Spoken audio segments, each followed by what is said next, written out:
Let's get assembled.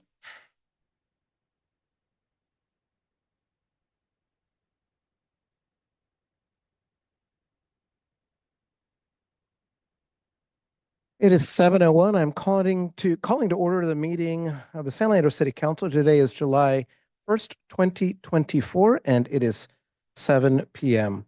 At this point in time, would you like to lead us in the Pledge of Allegiance? We'll have Councilmember Azevedo lead us in the Pledge of Allegiance. Please stand if you are able to. To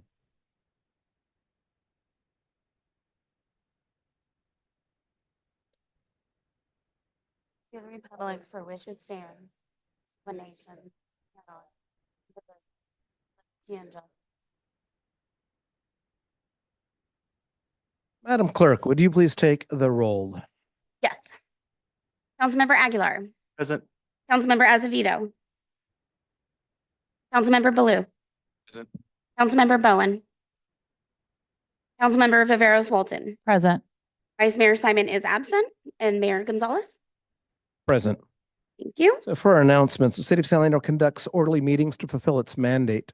Discriminatory statements or conduct that would potentially violate the Federal Civil Rights Act of 1964 and or the California Fair Employment and Housing Act, California Penal Code sections 403 or 415 are per se disruptive to a meeting and will not be tolerated. Please see the City Council Handbook and the City Council Meeting Rules of Decorum for more information. Madam Clerk, your announcement, please. Thank you, Mayor.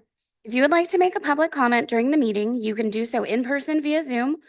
If you are present at the meeting, please complete a speaker card and submit it to the city clerk before the item is presented. If you wish to participate in public comment via Zoom, you can use the raise your hand tool when the item is called. During the public comment session, speakers will be invited to speak and will have a set time to share their comments.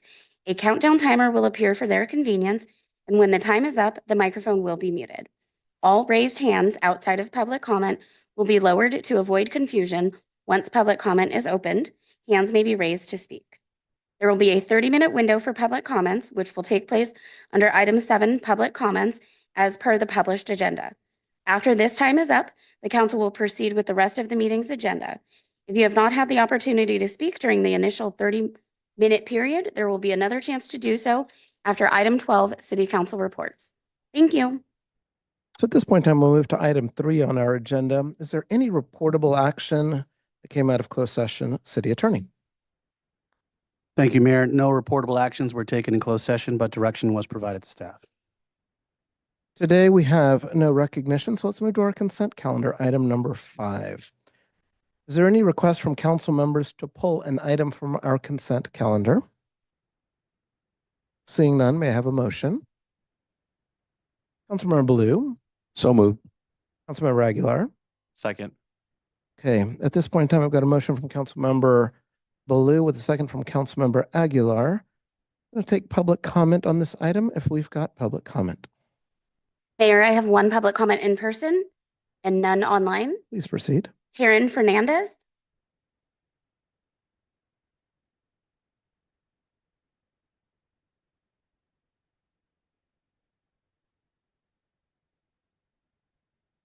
Hi, I'm Karen Fernandez, and thank you for listening as always. Many of you know the nonprofit Community Action Council and our mission of public safety for a safer San Leandro. Partnership, however, with the crime prevention team is desired. However, many requests have gone unheard or no response. So we haven't been as successful as we would like to be in that area.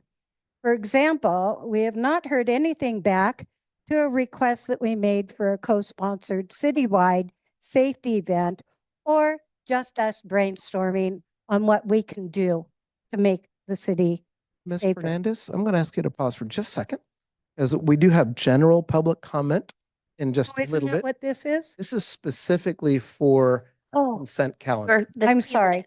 Then I'll just make it really short.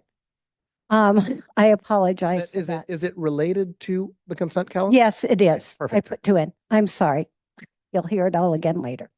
The only thing I wanted to say before you vote on this is that it's not clear in there when the signs of what the new speed limit is going to be are going to be in place. Because I think that's really important. People are going to go what they used to go. So when's the sign's going to go up? That's the end of my comment. Thank you very much. Thank you. Thank you. Mr. Mayor, there is no more public comment. So I'll close public comment on this particular item of our agenda and then go back to council, see if there's any additional discussion. If not, let's go ahead and vote.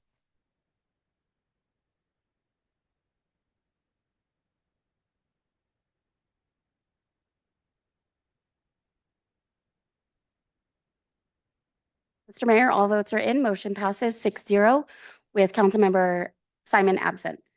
Thank you very much. So for item 6, we come to city manager, attorney, and city manager and city attorney reports. Do we have one from the city attorney? Nothing from the city attorney. So I'll go to city manager Cameron. Thank you, Mayor. Good evening, council. Good evening, community.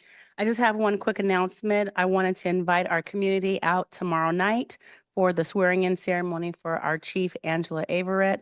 It will be at the Senior Community Center tomorrow at 6 p.m. So please, if you can, come and join us. Thank you so much. So on item number 7, public comment of Ms. Fernandez. I don't know if she did a separate card, but I know that her comment is general public comment.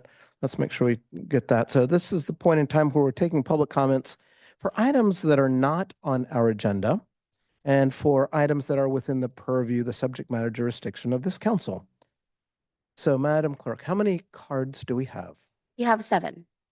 And then online, how many hands do we have? You have none. Okay. So let me just kind of wait just a second for online hands. I do want to take those online hands first.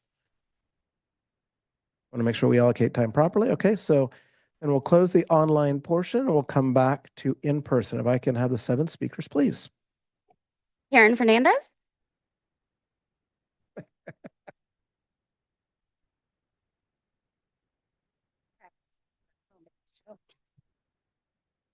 Okay. Oh, I mean, you're good. You ready? Yep. Okay. I'm Karen Fernandez. Thank you for listening. So many of you know the nonprofit Community Action Council and our mission of public safety for a safer San Leandro.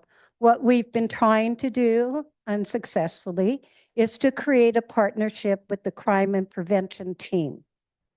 So I want to bring that to your attention. I've tried to be very quiet about it and tried to work on it myself, but after 3 months, I think I need help.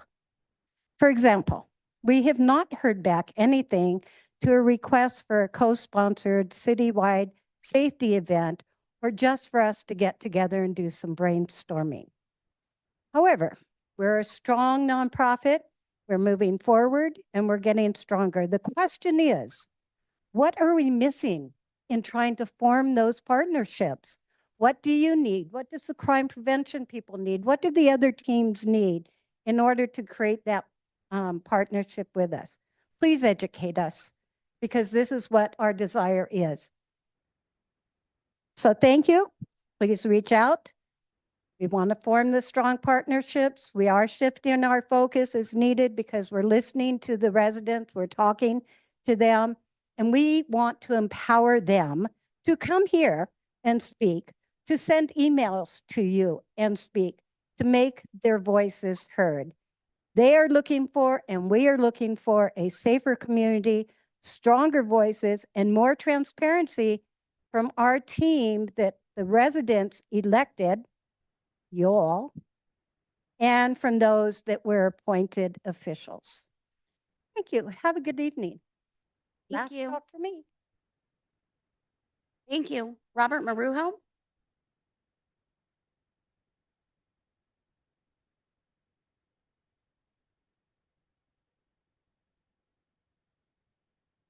Yeah, 2 minutes. Bad my math is. All right, go ahead. If there's anything that has come to represent the city of San Leandro, it's the cry of "we're too broke" as a response for any number of basic city services being denied to taxpayers. Yet here we are, several weeks removed from the council approving thousands of dollars in unnecessary spending to send 2 of its members on taxpayer-funded field trips that in no tangible way benefit citizens, but will, I am sure, help them in their political endeavors beyond their service here. We are too broke, yet have the cash to pay consultation firms to find the right words to make it palatable to the impressionable when yet another tax initiative is put on the ballot, and to help clue in City Hall that, yes, all that crime you keep hearing about is something that you should be making a priority. We now find ourselves with a member of the council who I will emphasize is not guilty of anything, but regardless, desperate to distance himself from the sex trafficking, money laundering criminal, allegedly, that runs the city of Oakland, all because of yet another unneeded field trip that will, again, not yield any tangible benefits to the people of this city. Basic services are continually denied unless you happen to be part of the in crowd in San Leandro who can make private calls to buddies in City Hall and have their requests somehow miraculously answered instantly. Calls for street vendors to obey the few basic tenets of SB 972, including not selling in parking lots, center medians, and residential neighborhoods, are ignored so as not to offend delicate, affluent liberal activists who show up at every city council meeting in lieu of actual careers and exist in such a tiny bubble of ignorance that they think we should all just have to live with the lawlessness devouring this city. Mentally deranged and dangerous homeless people are allowed to flood our retail sectors and harass innocent citizens, again to pacify the cries of wealthy elitists who live in abject ignorance at the expense of public safety and business owners.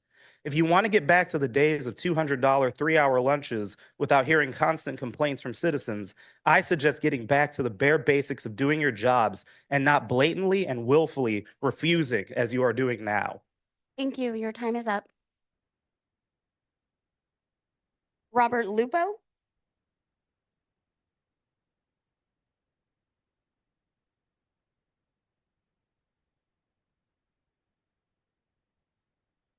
Hello, I'm Robert Lupo. I am a resident of San Leandro and I've loved living in San Leandro and have enjoyed my neighborhood. And I'm here tonight to express my concern about a menacing neighbor who has continued to disturb our neighborhood for over a year now. He has generators that he blasts loud noise from, bright lights. He has video camera surveillance on all of our neighborhood that he can actually see what we're doing. He speeds up and down the block at a very high speed, which is very concerning to me with a 3-year-old son. A lot of times my son and I are outside and he's playing and the guy is coming speeding down the street like at a very high speed. When we had his birthday party and hosted our friends and family, he would pull up to in front of our house, stop in front of our house, blow his horn for about 2 minutes, 3 minutes time, concerning and making all of our guests feel uncomfortable. And this is an ongoing situation that has not had a resolution and is very concerning to me for our neighborhood and for the safety of the residents of our neighborhood. So I wanted to bring this to your attention. I know that we have come to speak about this before. I'm joined by other residents of my street, but I've never felt this way in our neighborhood before, and it's going on for a long time now, and it's very concerning to me for our safety. So hopefully you guys can help us to find a resolution with this neighbor because it's very unsafe. Thank you. Thank you. Omar and Jenna Ahumada?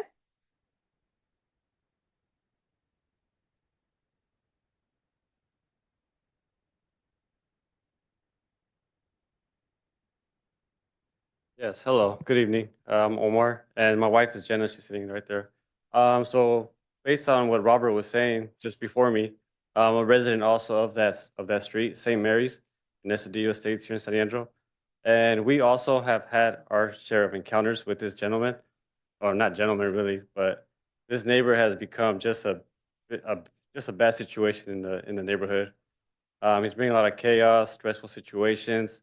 I mean, nobody wants to go to work hard, come home, and then have to deal with something like that. You go home to de-stress, to relax, and that's the last thing you want to go to. I'm sure you wouldn't want that either. Just like that sign says right behind you, we're standing here against hate, and hopefully you can support us with that by finding a solution. Thank you. Thank you. Rob Thompson?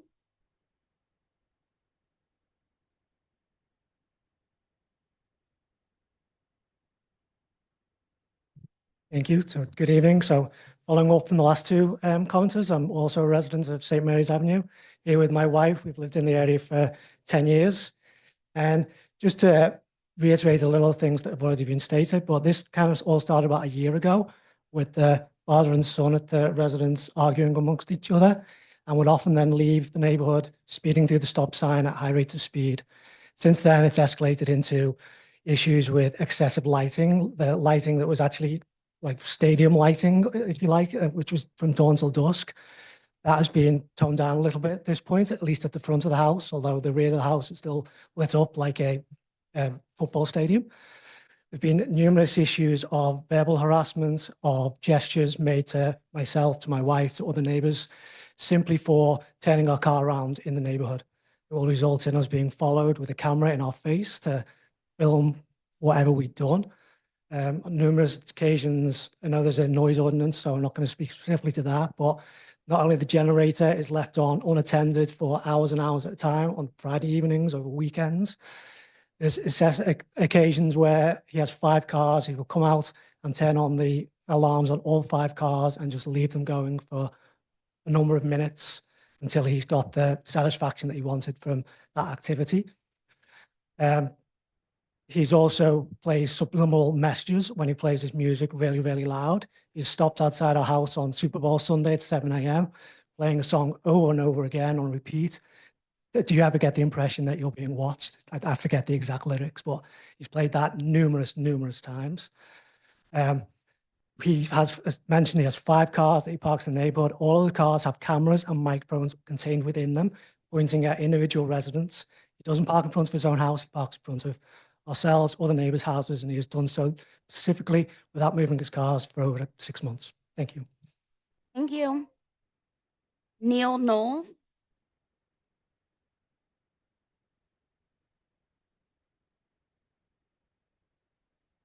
This is also regarding 881 St. Mary Avenue. I passed out a pamphlet with, I took pictures this morning at 4:30 a.m. That's what I wake up to 7 days a week.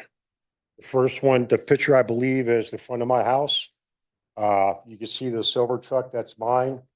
Looking for it, that's his. The second page is my backyard. That's constant every day. I spoke about this 2 weeks ago. I felt like I haven't heard back from anybody from the city. You know, is it not going anywhere? Page 3. That's my porch and my bedroom window there. It's lit up like it's Times Square, folks. Page 4, like Rob said, cameras. Always. When I walk out my front door, I'm under surveillance. He listens to my wife's conversations. He repeats our conversation. Yesterday, he sat there and cried like a baby twice on his speakers. My wife is really upset. She does not feel safe inside our house. Retaliation. I believe that somebody reached out to him with concern, and I was here last time. He did turn off one light, but he chopped down a bush. Now the light is like more intense into my backyard. I called animal control. His backyard harbors 3 dogs. They do not clean it. With the heat, I cannot sit there and have my bedroom window open at nighttime because it smells like, y'all know what it smells like. Lately, I believe he's harboring another illegal bird. 4 months ago, Department of Fish and Game came and seized 4 egrets that he was growing inside of his house. When he opened his door, the stench that came out of his house was unbearable. And it's like that again. He's got another dog that's upstairs. Dog doesn't see the light of day. Thank you for your time. I'd like somebody reach out to me. Thank you. Thank you. Charles Go.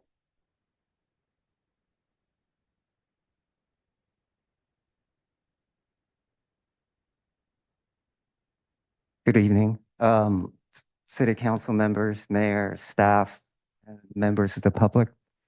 I'm here again, but I don't live in that street.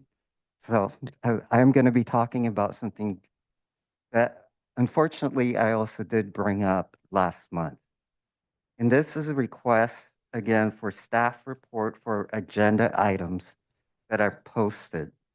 Staff reports that bring out recommendation, background, research and data, discussion, fiscal impact, and metrics. How do we know it is working? And I'm not just requesting this just because to be a pain. I'm requesting this because I really think what it looks like when you put those resolutions out there, it looks like a blank check. Looks like you're just asking us to pay. And I did do some research. For example, that the city manager, it's posted at 350K. Well, based on the numbers, let's just say last year, Fran got paid 339, which looks like fifth. But when you throw in the benefits, all the benefits is 191,000. That puts her in terms of total compensation at 530. That puts her as the most expensive city manager paid in Alameda County with comparable populations of 90,000 to 110. That's more than Fremont, Hayward, Dublin, Berkeley, and I can go on. I'm just saying, please be more transparent. Thank you. Please Your ask time is that. up. Mr. Mayor, that's it for public comment in person, but there are 3 hands up online. Okay, so we had talked about asking people to raise their hands before. They had not. As a courtesy, we will take those 3 hands. Okay, and the 3 hands are the Chamber of Commerce, Doug Spalding, and Annalisa Diaz. Perfect. Thank you, IT. We can do online. Annalisa, you may unmute yourself. Hi. Hi. Can you hear me? Yep. All right. I co-own 881 St. Mary Avenue with my brother. And we have been in touch with Lieutenant Walton multiple times and with Lieutenant Barajas. And with Mike Jeffrey. So we are dealing with them. They understand that what you have heard is one-sided. And now that I've been talking to those people, they understand our side of the version. We have video, we have pictures of being harassed. These people that are complaining, parking a car and a boat that has been left there for more than 6 months to a year. My brother has not been able to get out of his car. We have been videotaped ourselves. We know for a fact that our cameras have deterred people coming to steal out of our cars and the neighbors' cars. If you would just really let us deal with the police, we're willing to talk to you guys, but we would need to deal with Lieutenant Walton. It doesn't need to be brought to City Council. We are willing to talk, but our cameras are legal. We are under construction right now from a year and a half ago from a landslide with the County of Alameda. We're going to be under construction for another year and a half. Give us a break. Just give us a break. Thank you. Thank you. Dan Leandro Chamber, you may unmute yourself. Hello, everybody. Can you hear me okay? Yes, we can. Okay. Thank you for the courtesy. I was trying to get logged on and this meeting is running just right through. So thank you for the courtesy and allowing me to talk. I did just want to say thank you to everybody for who came out to the Cherry Festival, and congratulations to the city and everybody that made it happen. It was a really great day, and San Leandro just enjoys the Cherry Festival so much, and sharing it with all of our neighbors, it's just wonderful. So I just wanted to give a big shout out to everybody who was part of it. A lot goes into making that happen. So congratulations and thank you to everybody, and we look forward to next year's Cherry Festival. And just a shameless plug for Restaurant Week. Restaurant Week is July 14th through the 20th. And I want to invite everybody who's listening to this call and all of our elected officials to go out and support all of the participating establishments.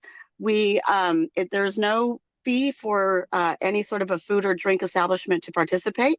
They just have to fill out the application online, which is on the Chamber's website. They are required to offer a special or a promotion. We will be using the Goose Chase app again to kind of just have this check-in and photo sharing, and there's going to be some prizes for who checks in the most and whatnot. So it's going to be really wonderful. This is the second year. Last year was a huge success, and we just want to invite everybody to come out that week, enjoy the summer. It's a little bit quiet right now, and we just encourage everybody to go out and try a new place if you haven't been there, and encourage your favorite place to sign up to be a participant. So if you've got something you want to share, a little gem that we're not aware of, have them go to the website and sign up. And yeah, that's it. So thank you. Thank you. Douglas Spalding, you may unmute yourself. Thank you. I'm also grateful for the courtesy. My daughter just returned from being out of town for a week. At 7, it hadn't occurred to me we'd be on item 7, public comment, 10 minutes into the meeting, bringing new meaning to the term Zoom. I wanted to talk about two things. I assume that I missed the consent calendar, but I did want to comment on the new speed limits around town. I support slowing down traffic, especially if you can slow down the downhill run here on Graff Avenue. And I live right at the jump at East Wana because people come cruising through here pretty fast. But the main thing is, I travel to and from downtown on Estudillo practically every day. And, I think I've only seen maybe 1 or 2 speed limit signs. I know the speed limit is going to change on part of this segment. I think that's a general observation around town. We don't have a lot of speed limit signs. And so if you're going to switch it up, I think it's only fair that we notify motorists and warn motorists and get them to slow down by putting up sufficient notice. I don't mean, every 10 feet, but maybe at the beginning of a speed zone, the end of a speed zone, in the middle someplace, every few blocks. I don't know. Second thing I wanted to bring up is now that it's July and going to be very hot this week, I'm thinking about the fall and the winter. And so I again want to plead with the city to think ahead and plan for an encampment, a winter encampment where people can stay safely, hopefully receive some services, not be camping all over the place, but someplace where it's self-contained. I'm mindful of the recent Supreme Court ruling that I think is going to make it, still more difficult for unhoused persons to find places to stay. And who knows, maybe that means more people will be descending on our city. I think it behooves us to be prepared, and it's just kind to help people out. Thank you. Thank you. Have a good night. Mr. Mayor, there's no more public comment. Okay, at this point in time, we will move to item number 8. It's our public hearings. Our first public hearing regards consideration of an urgency ordinance extending an existing temporary zoning moratorium to prohibit new locations to sell tobacco and tobacco-related products. And so I've got Assistant Community Development Director, Evelyn Schultz, is going to be presenting to us. Yes, good evening, Mayor and Council. This is a short update. We did bring to you for June 6th a temporary moratorium on uses that sell tobacco in new locations. And that was a 45-day urgency ordinance. We have begun work researching code amendments for these uses and are now requesting that council extend the moratorium up to the maximum timeframe allowed under state law, which would bring us to June 2nd, 2026 as an outer timeframe. So that just avoids us coming back for constant extensions. We're going to do the maximum extension, even though we may not need that full time to bring code amendments before you. And we had heard some concern from business owners who simply sell premium cigars and no other tobacco products, and did some more research between the last meeting and this meeting and found that it is very commonplace to include exemptions for premium cigar retailers in tobacco ordinances. And we have included that proposed exemption in the ordinance before you tonight. If you have any questions, I'm available. Otherwise, we're asking council to go ahead and adopt the ordinance that was shared with you to extend the moratorium. So at this point in time, we will take some clarifying questions. If there are any, then I will open the public hearing to hear from the public, after which we will have our council discussion and vote. Okay, so at this point in time, clarifying questions, please. Councilmember Blue. Thank you, Evelyn. For the exemption for the cigar places, is there any rules that they still have to have a sign saying that it's a harmful substance, that it kills you, that it causes cancer, blah, blah, blah? I am not sure what the state's requirements are. That's not a local requirement that I'm aware of, but I presume so. Being a That would tobacco fall on the product. state. We don't need to address that in terms of this ordinance. That's my question. That's correct. Yeah. Thank you. Any other questions? Okay, so thank you for your presentation. It's 7:32 and I'm opening the public hearing on this matter. Mr. Mayor, there is no public comment on this item. Okay, so it's 7:32 and I'm closing the public hearing on this matter. Is there any additional discussion from council members? If not, I would certainly entertain a motion on this item. Councilmember Aguilar, please. To move the item. Councilmember Viveros Walton, please. Second that. Got a motion from Councilmember Aguilar, a second from Councilmember Viveros Walton. Please vote.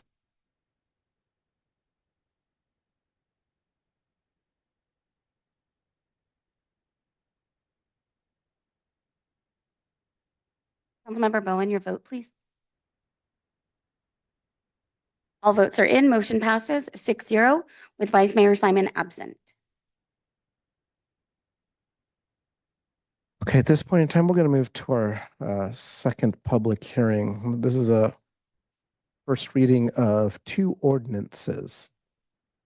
This is 8B. This is a first reading of two ordinances to amend various chapters of the zoning code and to modify various chapters of the municipal code. Again, we've got Assistant Community Development Director Avalon Schultz presenting. I'm going to do a brief introduction and then turn it over to our consultant, Martha Miller with Miller Planning Associates. This is a item tonight that has to do with a routine set of code amendments. We do like to think of our codes as living documents where we can assess how they're working and deal with emerging issues, bring proposed changes to the council, and kind of continue that cycle. So tonight we have several items in the municipal code and zoning ordinance that we are proposing be amended. And that is part of our normal staff work in assessing how well the codes are serving the community's needs. And this is also responsive to the city council's work plans, specifically around improving beautification and enforcement and tools that the city has in its toolbox to address issues of blight or issues that require enforcement across multiple disciplines. This slide shows how we can organize the variety of amendments we've brought before you tonight into a set of themes. There are several municipal code amendments proposed tonight that deal with the topic of enforcement. And the first bullet point is talking about property maintenance standards. We will go into more detail. Martha will discuss what's proposed for you, but we have found that our tools to address substandard commercial property maintenance has made it difficult to enforce situations that to common sense look like they should be enforceable, look like property owners should invest more in their properties. But we haven't always had the tools to call those violations and to go through our enforcement process. We will be having a rules committee meeting in July to discuss more about citywide enforcement. So tonight's presentation is really focused on proposed code amendments, which is one tool. We'll be talking more broadly about enforcement at the July rules committee meeting. In the Muni Code amendments that are proposed, we are also proposing to change our mobile food vendor regulations to better align with state law. When our codes don't align with state law, it makes it very difficult to enforce. So that's another way that we can improve enforcement. And that's an issue that we've definitely noticed has been increasing, unregulated, unpermitted food vendors. And then we are also bringing forward to you clear and enforceable noise ordinance standards that we'll go into more detail on. Those will all fall under the enforcement bucket. And then the zoning code, we're proposing to modify fencing standards that would better allow for industrial businesses to secure their properties, as well as setting more clear standards for vacant lots that also prevent some of the issues that are frequently require enforcement. And then these last two are kind of a different topic. So they're in this other category where we have previously extended all planning approvals and entitlements in order to kind of hope that the economy picks up and projects that were approved by the Planning Commission and City Council could move into construction. We will be proposing an extension for an additional 2 years and replacing references to the Board of Zoning Adjustments with Planning Commission as a cleanup item. And so we've been hard at work on these amendments since the winter of 2023. And the draft amendments were put online and outreach was conducted in the early spring with input provided from the community. And then we drafted these final amendments and are bringing them forward to you for adoption. Only the zoning ordinance amendments are subject to Planning Commission recommendations. So we'll talk about that in the presentation, but the municipal code amendments just come straight to City Council. So there have been lots of opportunities for public input that we've considered along the way. And then I'm going to go ahead and turn it over to Martha Miller to talk about the substance of these proposed changes, and then I'll be wrapping it up at the end.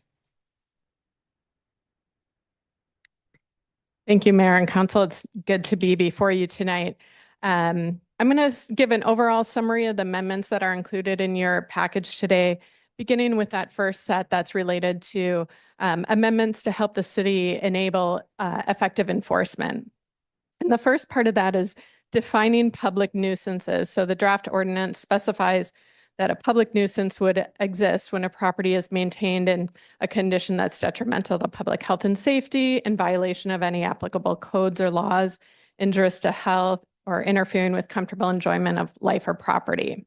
So that ability for the city to declare a public nuisance really enables the city to utilize a range of enforcement options. And the city maintains discretion on how much to use that enforcement process or to what extent. But that ability, again, gives the city that full range of options. So defining that probably broadly helps facilitate enforcement and ensures that, there's nothing, helps prevent things from falling through the cracks and not the city not having any tools to address it.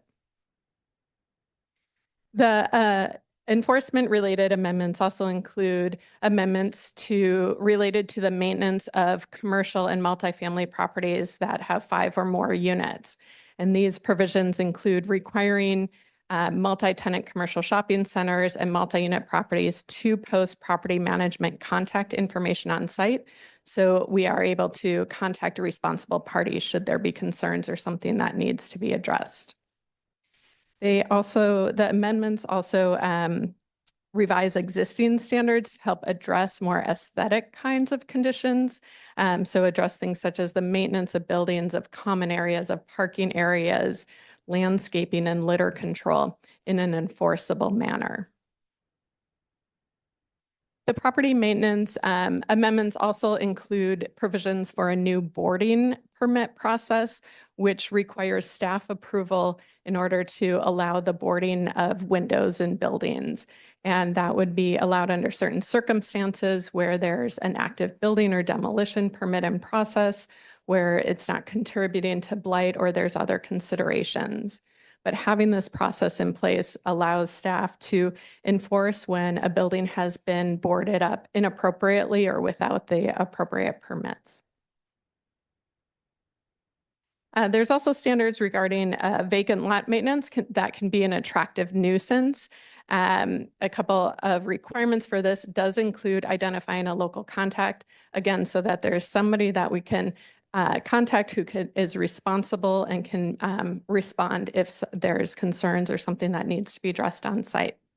But then there's general standards for the maintenance of the properties, requirements for posting of no trespassing signs, posting that local contact or property management information, requirements for maintaining the vegetation, including weeds and ground cover, as well as fencing. So the properties need to be secured, but with open, transparent fencing. So there's also visible. So there can be that surveillance of the properties. One thing I want to highlight and point out is weeds are limited to 4 inches in height. This is a reduction from the current allowance, which is 18 inches in height, and that would apply citywide for weed maintenance and not just on vacant properties. Avalon mentioned some amendments related to mobile food vending, and there has been some recent changes in state law that is really aimed at decriminalizing sidewalk vending. And the city's regulations currently are not in alignment with state law, such as I think it's prohibition on pushcart vending. So the amendments bring the city's regulations in alignment with state law, thus enabling the city to enforce what it is able to under its purview. So kind of cleaning up some of those issues they're dealing with. Staff is working on an informational handout for mobile food vending, which would be distributed in multiple languages once the ordinance is adopted. Noise ordinance amendments really are working to move the noise standards from a qualitative and subjective set of standards to quantitative ones that can be measured. And the metrics for these differ depending on whether it's day or night and the level of ambient noise. But again, the whole idea is moving towards a quantitative metric so that the noise ordinance can be more effectively enforced. The second grouping of amendments is related to security, and particularly the security of industrial properties. And the first part of it is staff gets requests from industrial property owners for increased height allowances within the front setback. So currently that has a 3-foot maximum. And this is usually handled through a fence modification process, which is a review on a case-by-case basis. But due to the commonality of these requests and the modifications, staff's proposing to move this into the actual standards to have that allowance for additional fence height subject to certain design standards, including retaining visibility at intersections and driveways. And the picture on the screen shows an example of the type of fence that would meet that design criteria. That would just be allowed to be located closer to the setback. The other set related to security, particularly again for industrial properties, is related to security type fencing. So in response to concerns or interest in increased security for industrial properties, staff had included a proposal in the package that went to the Planning Commission, kind of twofold. One was to allow or modify the existing allowances for razor and barbed wire fencing. So to limit that to the IL and IG industrial districts, and then have standards related to public safety. So those materials had to be could only be used above a certain height, needed to be angled inward towards the property. And then the other piece of that was allowances for electrified fencing to secure properties in the IL and IG industrial districts, again, subject to certain locational and other design requirements that really follow the best practices for the location and security of electrified fencing. So that was included in staff's proposal to the Planning Commission. Planning Commission did not end up recommending that as part of the package for the City Council. There are 3 commissioners in favor of the expanded use of the barbed wire and razor wire, and then the allowance for electrified fencing. 1 commissioner did not, so it did not have enough votes to be included in the recommendations. However, staff did include that draft language in your attachment H, so you could see what was included as part of that package. Finally, quickly, the 2 kind of other amendments include the changing the references of the Board of Zoning Adjustments to Planning Commission, as those are now one body. And then, as Avalon mentioned, in recognition of the current economic conditions, an automatic extension of entitlements for 2 additional years. And that's really to enable a number of projects that are critical to the city's housing and economic development goals to remain active for 2 additional years. And I will pass it back to Evelyn to summarize the outreach. Just as noted on the previous timeline slide, we have had public review available of these amendments throughout the process, notified homeowners associations, took feedback, and also had some presentations and listening sessions with some of our stakeholder groups, including the Chamber of Commerce, the SLEA Board, and then the Washington Manor Homeowners Association asked us to attend one of their meetings to present on the topic. And so all of that information and feedback we received was taken into consideration for this final draft before you tonight. There are no direct fiscal impacts with adoption of these code amendments. And so we are recommending that the City Council introduce 2 ordinances tonight. One is to modify the zoning code as noted for fencing, extensions, and combining the BZA and the Planning Commission. The second ordinance is around the municipal code for more clear enforceable standards related to property maintenance, mobile food vendors, and noise. And both ordinances are subject to a second reading, which is tentatively scheduled for your July 15th meeting before the August recess. And these ordinances would become effective 30 days after the second reading, and that's when they would be enforceable. So we did send out our educational please cut your weeds postcard, and we maybe suggested the 4 inches. Not sure what council is going to vote on tonight, but wanted to kind of get that push out there for the community to start thinking about cutting those weeds. We did not say we would issue fines if they were above 4 inches, but we are hoping that we'll be having stronger tools in our toolkit for handling enforcement citywide as a result of these 2 ordinances. And we're available for questions if the council has any. Thank you. At this point in time, we will be asking any clarifying questions that we have. Then we'll move to our public hearing on these 2 proposals, which I think as a legal matter, I can handle both proposals under one public hearing. And we'll come back for any discussion that we'd like to have. So first person that I go to is Councilmember Bowen. Oh, wait, are you punched in? Okay, it's Councilmember Bowen. Thank you, Mayor. Thank you for the presentation. I have a few questions. I really appreciate the intent of these amendments. Can you speak to, I think, Evelyn, the process when somebody does violate the code? What are some of the mechanisms that we currently use, can use, would be able to use? Yes, absolutely. So when we receive a complaint about a proposed violation or a alleged violation, we have to send staff out from the respective department to verify independently that the complaint is in fact a violation.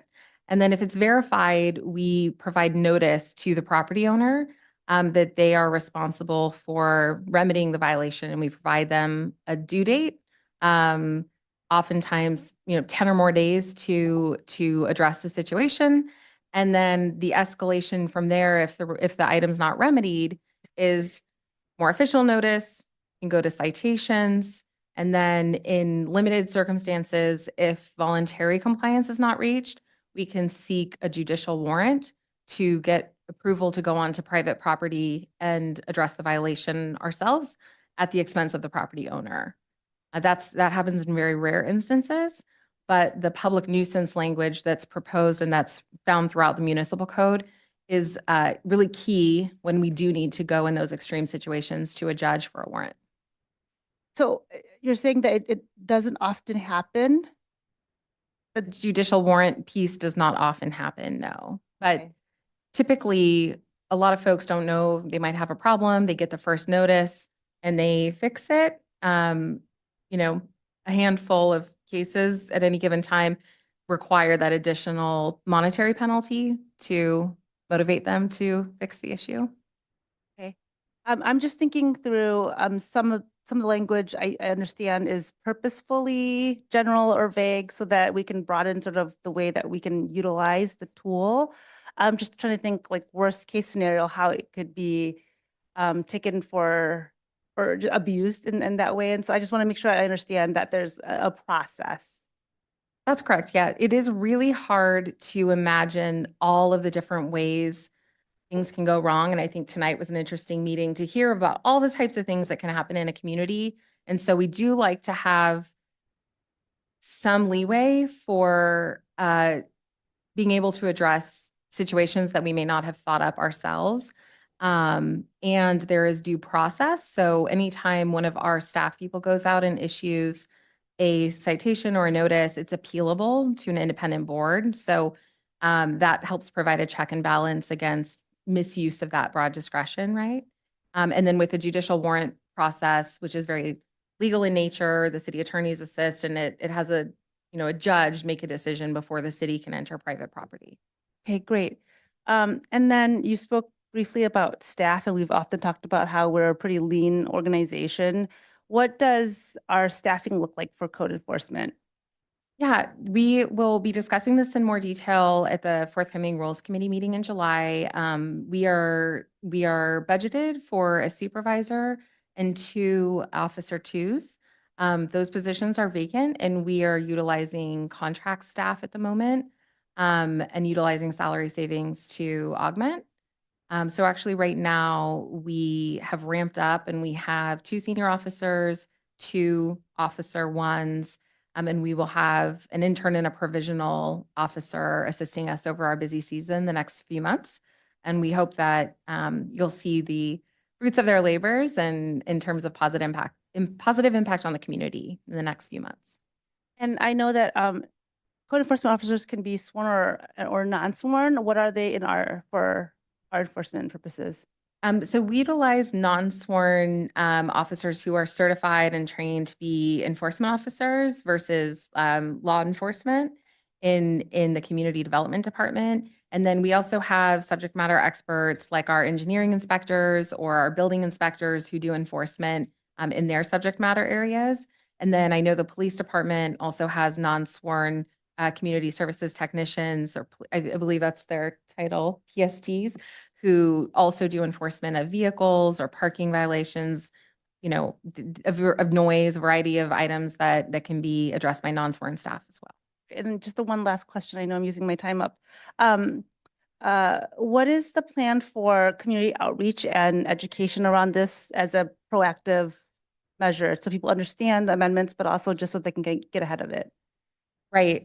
We are utilizing a variety of education and outreach channels. We have received some feedback that maybe our last educational mailer that went out to all of the property owners on East 14th might have been a little strongly worded and provided some unnecessary fear in some people who did not have violations. So we welcome that feedback and want to iterate, make sure we're educating appropriately. So we will continue to spread the word. I think because of these amendments affect more properties, we'd like to utilize social media and outreach. Our team's been coming up with ideas for maybe the city manager's monthly newsletter, ways we can put tips and make sure that the community knows what the expectations are, as well as revamping our website to provide more details on frequent questions that we receive. But again, most of our cases do start with a courtesy notice. So that also is a form of education. So before it becomes a notice of violation, there's often a courtesy notice, except in the most egregious cases. You. Yeah. Now, am I correct that you would like to make the motion on this item later? Okay. Okay, so Councilmember Aguilar. Thank you, Mayor Gonzalez, and thank you, Avalon, for this presentation. My question has to do with regards to commercial property. I know there are some folks that, there is some back and forth with regards to who's responsible to fixing buckled sidewalks. And so the Floresta Shopping Center, there's a few buckled sidewalks that are about 2 feet high. And it's been a few years going back and forth with the city manager, trying to figure out with the owner property management, who is responsible in fixing that. So how do we enforce and move forward to get buckled sidewalks? Just because there are folks that have to go on the street that cannot walk on the sidewalk, especially those that are, motorized vehicles like rascals, where they cannot. I've seen someone literally tip over because they were not able to go on a flat sidewalk that was completely blocked. And there's been multiple complaints about, this particular location. So just how do we enforce that? Yeah, so sidewalk enforcement is undertaken in the public right of way. If it's on private property, like a shopping center sidewalk within the private property, it is the property owner's responsibility. But the public right of way, it's my understanding. Just so that we end up making sure that we're all clear, is this example in the public sidewalk or on the shopping center itself? On the shopping center. Perfect. Yeah, so if it's private, if it's within the private property boundaries, the property owner is responsible. And these code amendments help us have the ability to do enforcement for not maintaining those common areas in an appropriate, safe manner. So we can hold the property owner responsible in that situation. Perfect, thank you. And then with regards to electrical fence, and you mentioned attachment H, I think, with regards to the vote, can you talk more and elaborate on that particular vote? Yes. And what we need to do to move forward to include electrical fencing? Yes. Yeah, happy to.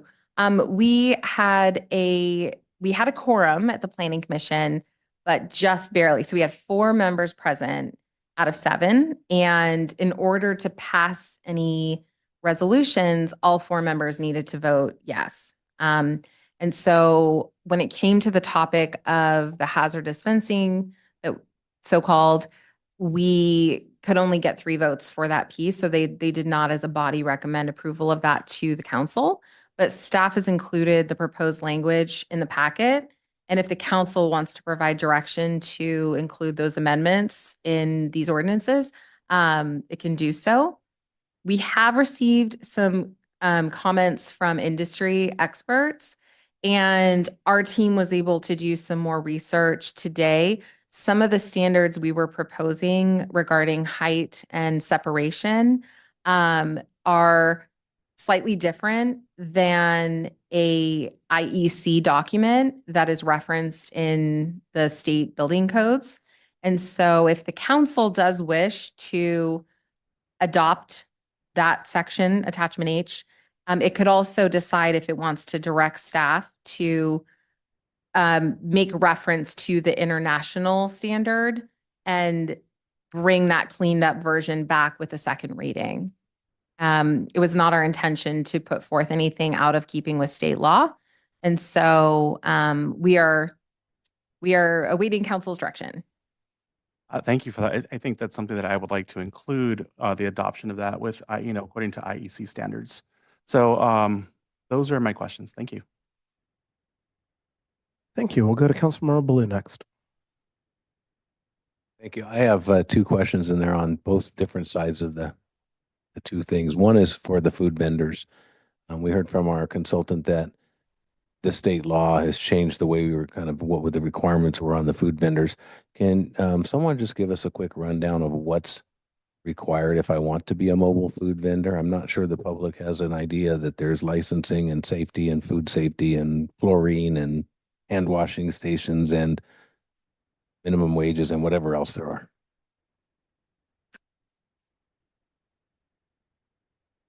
Councilmember, I'll try to address your question. And as Avalon pointed out in a presentation, that we are working on a handout which summarizes the requirements for vendors a little bit better. Essentially, any mobile food vendor who wishes to operate in the city needs to obtain a mobile food vendor permit, which is a process handled through our finance department, and they would apply for that concurrently with a business license. As part of that process, there is a list of submittal requirements that they do need to obtain. And most notably, they'll need to provide a minimum amount of insurance, and as well as a permit from the county environmental health department. As part of that process, staff will also provide a list of the different requirements in terms of where they can vend, what hours, and other rules that are available. Thank you. Are they required to pay a living wage?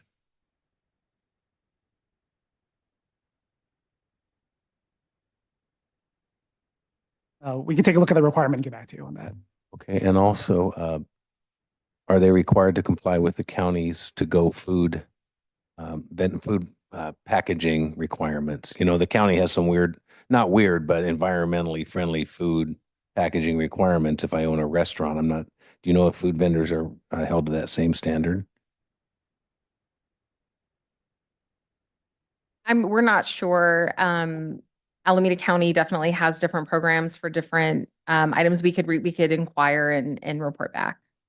Thank you. And my other question's on the other side, and it's has to do with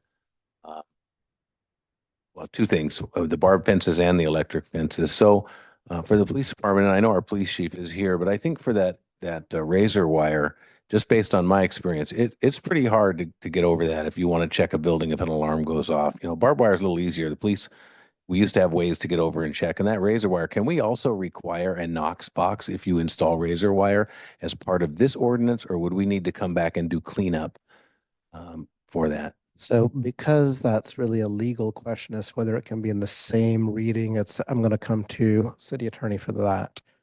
And if you want some time to think about it, we can come back to you. So the question is, can the city require a Knox box? If a business wants to install razor wire so that the emergency services can get quicker access to the building.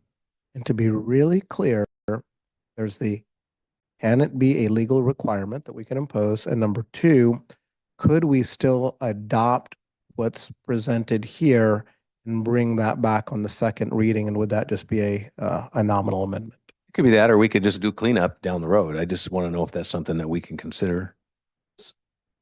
So I would have to consult and bring it back to the building code if that's the Knox box requirement. First, we would check the building code. I don't know if it's a requirement that we could make it a requirement if it's not already in the building code. So I would need to double check that, Councilmember Blue, and we possibly would bring it back if that's direction tonight from the council's part of the motion, that the council could, if that's what you wish, for us to research, and if it's possible to do, to include it, and if it's not, we would bring it back for alternatives to the council. Thank you. My second question has to do with electric fencing. Do we have any idea of what the environmental impacts are on that? Is there a carbon footprint?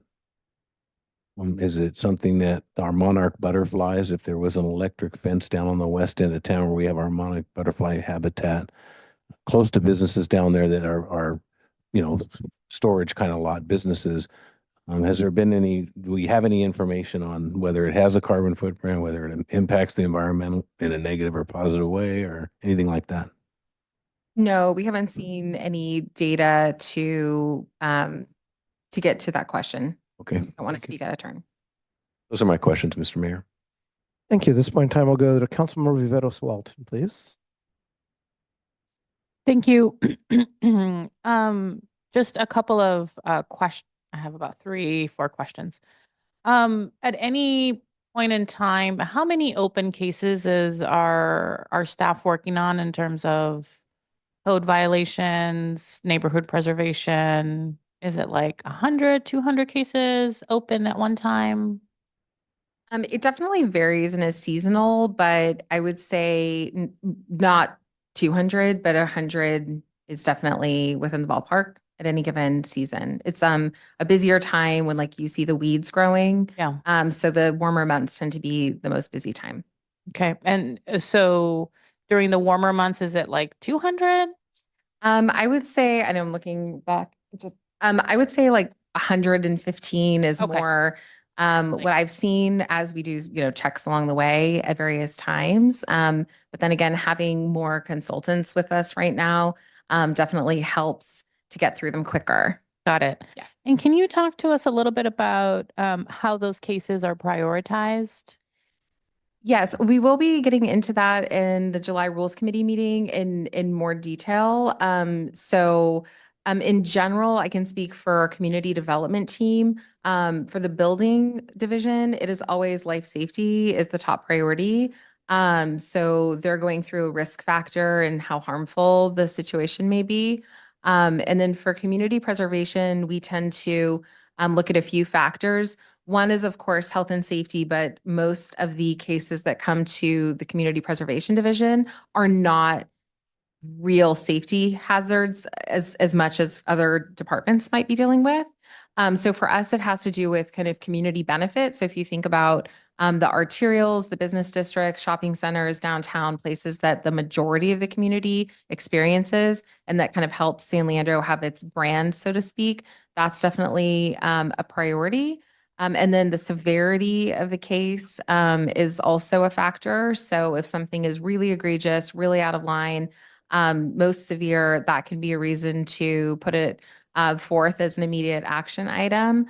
And so those, and then also kind of like, is it an aesthetic issue versus a public nuisance? And so the public nuisance type items would be more severe and more priority than if something was more aesthetic in nature. And I'll give you an example. So our fence code says that, you know, if a residential fence is over 3 feet in height, that would be a code violation. And sometimes people do, you know, let us know, like my neighbor has a 4-foot fence, right? But if we go and we look on Google Street View and we see a really beautiful white picket fence that's 4 feet in height, that's not something that would be as urgent for us as if somebody has, you know, a lot of junk and debris and vermin and, you know, neighbors are calling concerned about rats. Like that's something that we would prioritize. So it's multifaceted, and we'll be providing more of that matrix at the July Rules Committee meeting for feedback. Thanks for that. And can you tell us a little bit about the staff that you have? So how many staff members? Yeah, so for community preservation specifically, we have 3 budgeted positions, a supervisor and 2 officer 2s that are vacant, and we're utilizing contract staff, and we have 2 seniors and 2 officers supporting us right now. And then we also will be having an intern joining us and a provisional officer. But our full-time equivalent staffing is those 3 positions.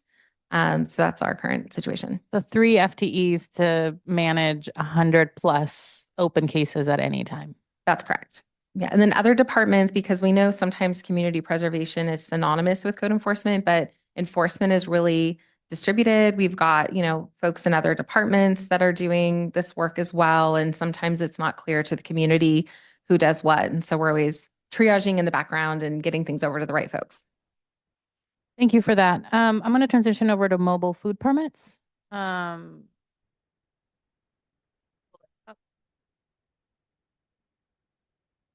The hours of operation from 7 a.m. to 10 p.m., is that an industry standard? Is that a county? Is that local? Where did that time frame come from?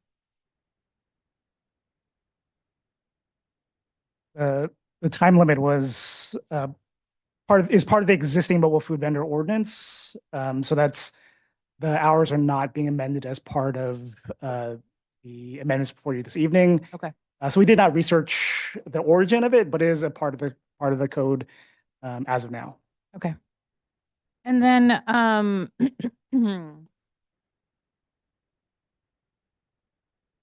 the location requirements, have any of them changed?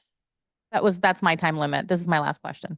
The location requirements, have those been amended, or are the ones here, the 300 feet away from community events, 300 feet away from eating places, 500 feet away from schools from 30 minutes prior to school start and after school?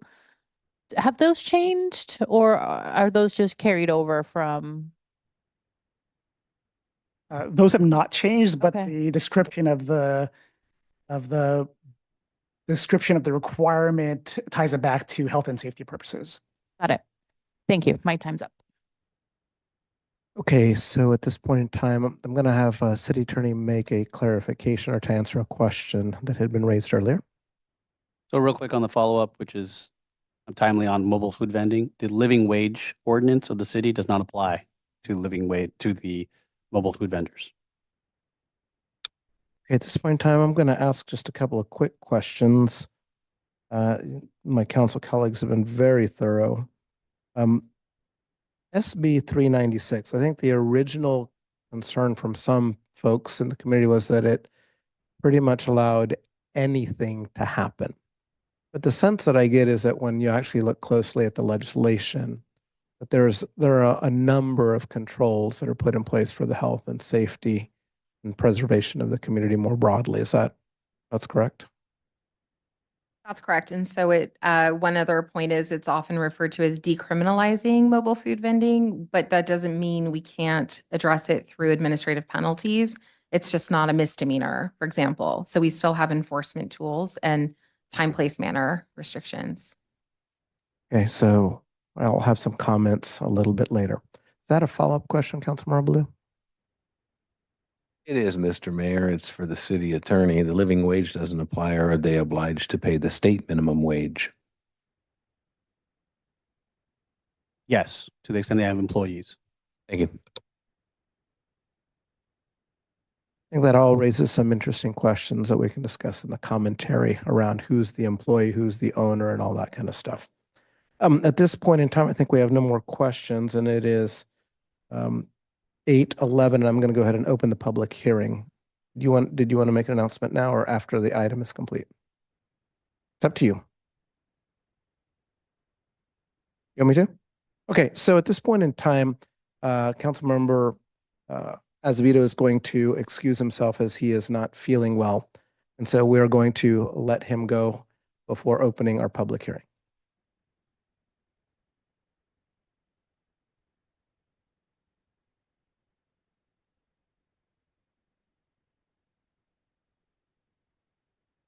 Okay, so it is 8:12 and I'm opening the public hearing. Do we have speakers for this portion? Yes, Mr. Mayor, we have 3 speakers online and we have 3 in person. Okay, so I'm going to wait and go online first. I would like to have all the hands online raised. We're going to give this about 20 more seconds, 15 more seconds, just to make sure that everybody can raise their hand so we can make sure we've got our times set properly. And then if we can have our, when we get to the in-person part of this, we will have our 3 speakers called out so that you're aware and that you can be ready and come right up. Okay, so at this point in time, the speakers that we will recognize online are Cynthia Preto Diaz, the Chamber of Commerce, and Douglas Spalding. Please proceed online first. Thank you. Cynthia, you may unmute yourself. Hi there, can you hear me okay? Yes, we can. Awesome. Hello all, thank you in advance for your time and consideration. I strongly recommend the council and the city of San Leandro to evaluate mixed zoning areas like sections along East 14th Street for future zoning code amendments that have commercial zoning near residential zoning districts, not just within industrial areas within the city. As a public health professional, I want to highlight that there are other means of preventing crime while also beautifying the city that can stay away from electrified fencing or the use of barbed wire or razor wire that can cause harm to animals and people. I haven't seen any data on crime deterrent, so if the council does want to proceed with these options, I highly recommend studies that look at their effectiveness and ability to deter crime. There are other options like noise minimizing materials like concrete fencing for areas that may be in mixed zoning. Also, being mindful that we want to or that we are changing noise ordinances, but there are other ways to deter crime like keeping our public spaces clean, shout out to Public Works, and incorporating more trees within our city. Happy to work with the city and our planning commission to review studies showing biophilic design inspired by nature, not only being able to mitigate for climate change, but helping to provide safety within our neighborhoods and increasing community wellness. Thank you so much. Thank you. Douglas Spalding, you may unmute yourself. Thank you very much. You know, some of my best friends are code enforcement officers. The tricky thing about code enforcement is it's based on complaints, neighbors ratting on other neighbors.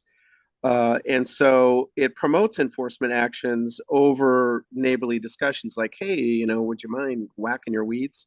My acquaintance, you know, has mainly do like my weeds on years when I've had surgery and I haven't been able to get out and get the weeds down in time. I have some particular questions about various things I want to ask you about. The three things. First, about the weeds. What constitutes a weed and what doesn't? 4 inches is rather short. I understand 18 inches is rather long, but it seems somewhat extreme. And how is that going to be adjudicated? That was always a discussion for me because the grasses that I was cultivating were called weeds by the code enforcement officer. Second question I have is about the boarding of windows. It sounds like you got to get permission to do it, but so if my window is broken, I'm going to call up a boarding service, and is that then inappropriate? I'm not sure, what kind of where the line falls there. And the biggest question in my mind is the one over indecency. Like who decides? You might recall when the Truth is Beauty sculpture was installed next to the San Leandro BART station, there were screams of complaints from people who thought it was indecent. I love that sculpture and I'm happy it's there, but who decides? What about during the period of Black Lives Matter when we had murals sprouting up all over town? Who decides?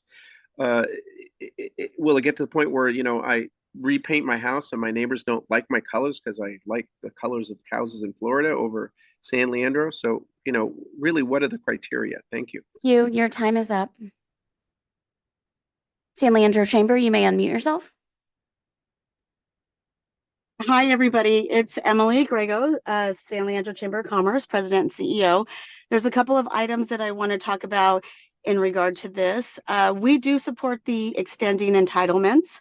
We want to make sure that San Leandro gets all the housing it needs and all of the economic investment that it can see from these developments. We also support businesses protecting their investments and allowing all types of fencing. We believe that business owners should be allowed to choose the type of fencing that best suits their needs and their liabilities. And given where we are in the world right now, all of the different options are necessary. And I was asked to share that there is a concern that doesn't matter how high the fence is, a lot of the intruders are cutting the fence down at the bottom. So what else can there be done because of that? Also, community cleanliness is a topic everyone's talking about.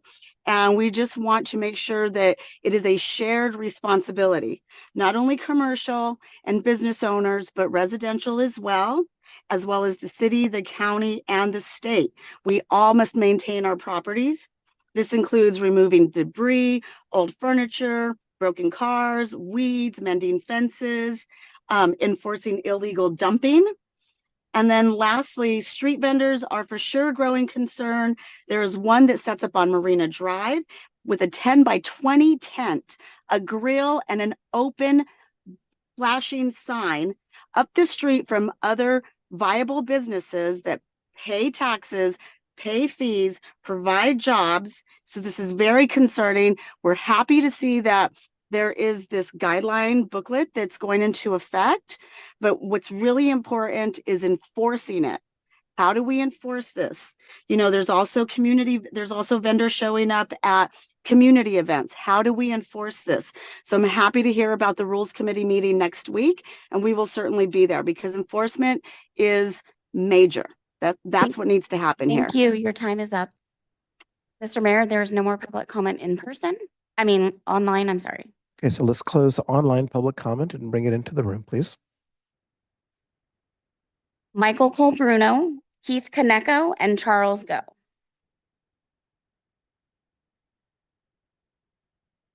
Wait, please hold on one second. Your microphone. None? is on. All right. Okay, go ahead. Mayor Gonzalez, members of the council, thank you. I'm just going to make this really brief. I just want to add a couple bit of nuances to the enhanced fencing. There was a question about the electricity. It's a 12-volt battery, so it does no harm to an animal. It would basically be like a static electricity shock. This did receive a hearing at the budget workshop, and it was ranked one of the top 3 issues that businesses wanted, hence the chamber responses, and 13 businesses actually weighed in wanting this, who have lost hundreds of thousands of dollars in equipment or catalytic converters. At the request of council members and staff, we met with both the fire department and the police department, who both signed off on this. And you'll be interested to know that the interim police chief actually grabbed the fence to make sure that it didn't do any harm. And he was perfectly fine afterwards and actually spoke in favor of it. Thank you very much. Thank you. Keith Kaneko?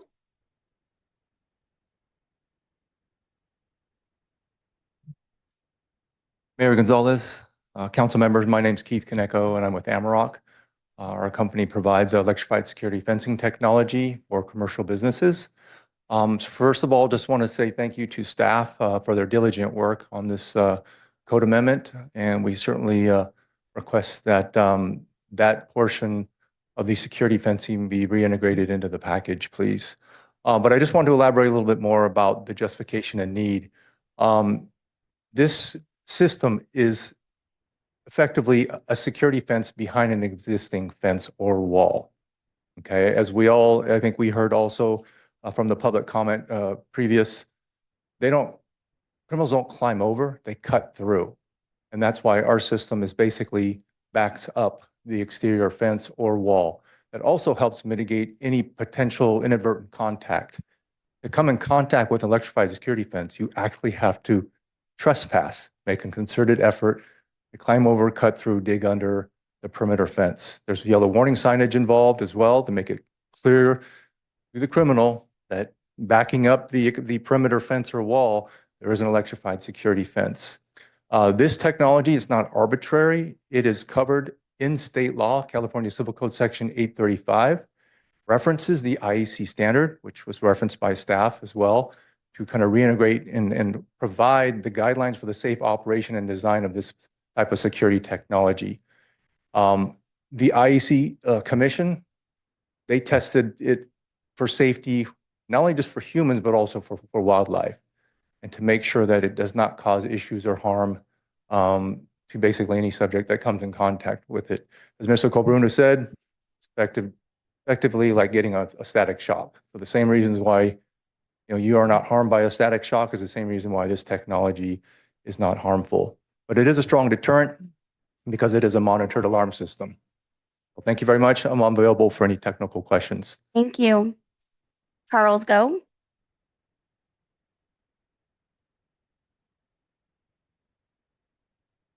Hello again. I'll try to be quick.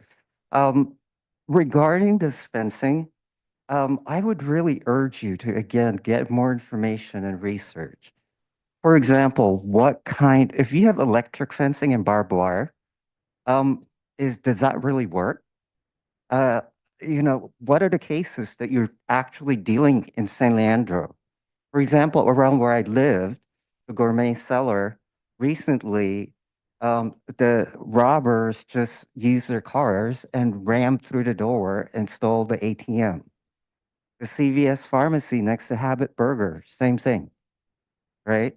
The Wells Fargo by the dollar store on Washington, somebody used their vehicle too. So I think that it would behoove us to look at the crime statistics and data. Ask for more information, please, before you make this decision. The other thing that I would like to speak to is the noise ordinance. Thank you for including metrics to staff. 65 decibels or 55 decibels enforceable, right? But I do want to request that that's not just for music. Maybe think about it for all the other sections of the noise, like animal noises, which you said. Also coming from cars. Because often people park in front of my house or the people driving down East 14th. I've registered 100 decibel being a pedestrian. 100 decibel. Think about that. Or I've had nights in Harlan Street where I can feel the vibration from a vehicle driving by. Anyway, think about that. Maybe there's a vibration note. Think about it, but please make it standard and enforceable. Good for you. Thank you. Mr. Mayor, there's no more public comment. Okay, it is 8:25 and I'm closing the public hearing. At this point, I'm going to come back to council members for discussion.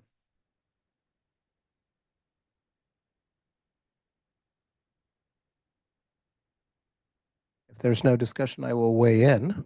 but is there any discussion? Councilmember Aguilar. Thank you, Mayor Gonzalez. I thank you to the public commenter with regards to the decibels. I think there's Hellcats that are, that roar and soar among the noise level, and especially, that we had speed bumps installed on our street, on Monterey Boulevard, to help stop that. And so folks would take other streets to avoid speeding down the boulevard. So I think, that's something that needs to be included. With regards to the planning commission meeting, I think, what needs to happen is we need to bring forth that item H, and include that language into the ordinance.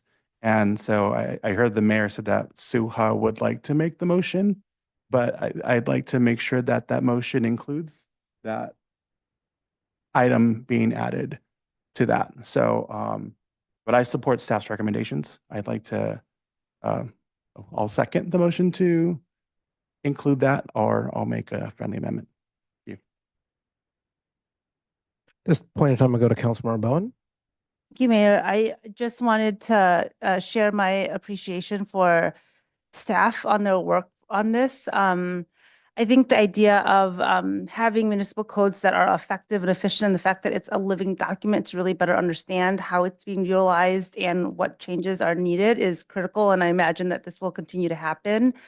I recognize that code enforcement can invoke certain connotations and sometimes substantiated fears that it'll just be used for neighbors to get upset with other neighbors. I also truly recognize and can attest to a large number of emails.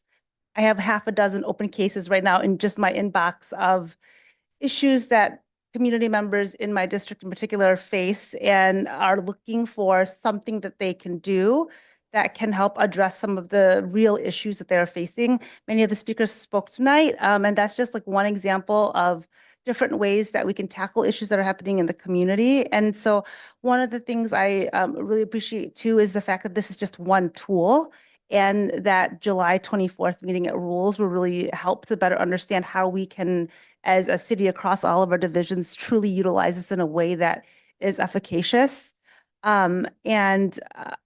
I think, for me, like the noise ordinance, certainly any of the enforcement that we can do that SLPD has worked on around parking and noise, just to be able to help people figure out ways to address the issues that they have. It's something the community is like strongly advocating for. And I want to make sure that we can equip people with the tools and obviously do it in a measured way that's accountable and with process.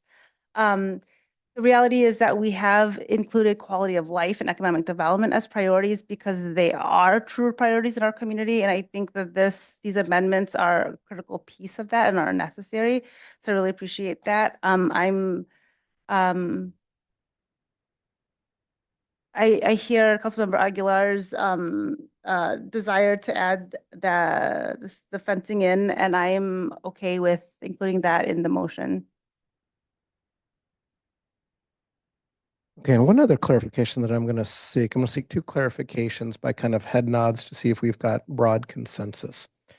There was a request that the fencing alignment, that the guidance be that there's alignment to the IEC standards. Do I have head nods on that for the electric fencing? The second, there was an explanation about this concept of Knox boxes. So is there consensus around that as well? So just punch yourself in right there real quickly. I just like to understand this concept. I just want to know what I'm voting on. No problem. What Knox boxes are. Not a problem. If someone can, paint a picture for me so that I can say yes or no. Not a problem. So I'm going to go back to Councilmember Baloo to initiate that discussion because he had brought it up. But as we're laying out what we're going to eventually vote for, I just want to make sure that we're building consensus around what those items are. So in the ordinance, as I understand it, and don't support number H, by the way, but as I understand it, there's a requirement if you're going to have electric fencing to have a Knox box installed. All I'm trying to do is expand that in the ordinance to make it a requirement for razor wire as well. And the reason is if you get an alarm call and there's razor wire, the police either have to cut the chain or the lock, wait for the person to come down. And many of our business owners that own those businesses don't live in town. So it's a prolonged wait, which takes the police officers out of business, or where they could just run maybe we don't have police dogs now, but borrow a police dog from an agency or do a drone. It would be one way to get to that, but they can't actually go in and physically check the property. If it's a fire call, possible fire alarm panel, they can't get in to check the fire alarm panel without cutting the fence, the lock, the gate. So it takes them out of service. So if one of my constituents is having a heart attack and needs a paramedic close by, and the fire department has to stand by because there might be a fire, it's just easier if there's keys. They can get the keys out, open the lock, go do their business, and then go back into service. So that's the Knox boxing. It's those black square boxes that have keys and alarm codes and whatever else the police and fire. I hope I didn't do too bad of a job with that, Chief, but that's kind of what I'm just trying to expand it to the razor wire as well. Okay, so we're speaking about razor wire in particular. I've got one thumbs up, and I've got two thumbs ups.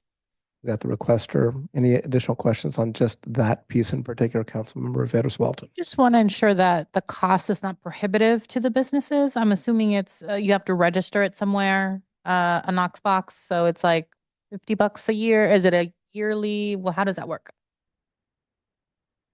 Probably best to go to the chief on that because she probably has the best info. To my knowledge, there is no additional cost for the Knox box. It's not like you have to get a special permit for it. So it's not cost prohibitive to the business owner. Okay, so now that we've got those two things that I've got circled that we've clarified, I want to keep going through with council member discussions. So I'm going to go to Councilmember Viveros Walton, please. With a couple of clarification questions you asked that I was going to ask, and I also like to echo Councilmember Bowen's comments. I feel like I don't really have much to add. My other question was regarding there was a question on the distance between the electrified fence and the perimeter fence. Is there a standard there or? Yes, there is a standard in the IEC guidance that was discussed that if the council provides direction, would be aligned. Okay, so that would be included in Councilmember Bowen's and Aguilar's motion. Yes. Okay, that's all from me. Thank you. Can I make through the mayor? Sorry. Can I make one point of clarification? Certainly, please do. I misspoke earlier to Councilmember Aguilar's question about sidewalk deficiencies. Please. And Martha has shared with me while the council's deliberating, there is a section that is related to walkways, and we could add text that just says maintain free of defects. That would address the concern you have. I don't think it's addressed in the current draft, so I misspoke. I'm assuming that clarification would be a nominal change. Okay. So it's our understanding looking down the aisle, I think, that we expected that the sidewalks would be free of defects. So that's going to be clear guidance in what we offer. Before coming to Councilmember Blue for round two, have you gone once already? No, my apologies. Let me go to you next, please. Either way, thank you. I have a couple things. One on the code compliance side of this ordinance change. I'm completely supportive. I think, I think it's sad that we have to legislate being a good neighbor. And I hear people say, oh, well, what if we're going to put liens on their house? That's not the intent. The intent is to be a good neighbor. And if you haven't learned that in your years of having a house or a place, then I think it is the city's responsibility to do some education. My experience with most of the code compliance issues that I've dealt with are people want to do right. Sometimes they just don't know, or sometimes they don't have the means. And I know our code compliance people are really great about resources and trying to help them through things rather than, slam them with a ticket. That's never the intent. The other thing is on the food vendors. I think that's really important. Saturday night, I'm driving up East 14th, a state highway, and a new food vendor had parked on the corner of a friend of mine's business. And so I talked to him. I said, did you know? He goes, yeah, the guy asked me if he could. And he said, offered to pay me rent. I said, oh, please tell me you didn't take rent. Have you talked to your insurance? Oh my, he just turned pale. Because if a fire was started and his business burned down, it's likely the insurance going to say, hey, It was a rent agreement, you blew it. And so these are the things that are popping up, and I think they're never thought of. I think we as a city do have a responsibility to educate and enforce. I've also heard from restaurant owners who serve food that have to jump through all the hoops of getting a license and going through the food services, environmental services, and get inspected, et cetera. And, they really want to see us ramp up our enforcement efforts. So I think that's a step in the right direction. In terms of the zoning, I will not be supporting it tonight. Unless I can get one carve out, which would be that any business that's interested in enhancing their security, and God knows with my background, I'm always interested in security and preventing crime. It's a lot cheaper and it's a lot better than having to apprehend criminals or go after the fact. The one thing I would like to ask to be considered when this motion is made is that we do a carve out for any business that wants to add razor wire or electric fencing. Those are typically not the types of businesses that are huge economic generators anyway, but that we do a carve out that require them to go through a CUP process, because even our planning commission can't make up their minds. And I think it would be really good to be able to look at each plan individually to say, yes, this works, or no, it's a problem, or, we can show that animals aren't going to be hurt, or we can show that it actually will be effective in setting out what it needs to do and there's not other designs, and or would love to see, and I know we can't legislate or regulate this, but often these electric fences are often just, as stated earlier, alarm systems. But owners often don't have the opportunity to buy their own and install it. They have to go with a company that installs it and leases it. And the companies I've talked to on that say it is a bit cost prohibitive until they get 50 catalytic converters stolen. Then it's not cost prohibitive. It's hindsight. So there may be some companies out there that need it, but I think we ought to have an opportunity, planning ought to have an opportunity to look at them as a case-by-case basis. So I'll be trying to see that the motion includes a CUP process for anybody. I think that the two districts in town, which is all of our districts because we all represent everyone, fall mostly in Councilmember Aguilar's and my district. That's where the majority of the IL and IG zoning is. That would be my recommendation. If we can get that, then I would support it. Okay, just to make sure that we're all on the same page in terms of what we can do tonight, cannot do tonight. I'm going to go to city attorney to understand if making such an amendment would, for lack of a better word, invalidate a first reading. If we'd have to come back for another first reading. Can you also ask them how many I votes we need for the quorum? Because this is a public hearing. I don't know if the simple majority is enough or whether we need 4. Simple majority of the whole council is needed to pass. Your proposal, though, is my understanding, is to require a conditional use permit process or installation of. That's my request. If it can't be included in the motion, then I would like us to table that part of it, pass the motion with electric fence and razor wire fence tabled to another meeting until that can be further developed, and then bring it back where the property owner would have to go through a CUP. Okay. Understood the request. Thank you. Okay, not seeing any other folks in queue. I'm going to add one more. Okay, Councilmember Viveros Walton, please. So to clarify, does that have to come, is it a significant change, enough of a significant change that it would have to come back for a first reading, or can that amendment be made at the table today? That is significant. So it'd have to come back. That is correct. Okay. So he would, if I understand correctly, move it forward, but in the motion, bring that item back at a future date. Or I would agree to pass all the other zoning changes and just carve that out from the motion. Got it. Okay, so a couple of things that I'd like to add before coming to Councilmember Bowen again. I'm particularly excited about the emphasis on code enforcement, our transition to proactive code enforcement. I think it's been direction from this council over the last year and a half to really focus on this, on the notion of beautify San Leandro, increase pride in the city, help property owners come to realize that this is the expectation. It once was the expectation, and we're returning to that expectation. So I think there's a lot of gratitude on this council for the efforts of staff in moving that concept forward.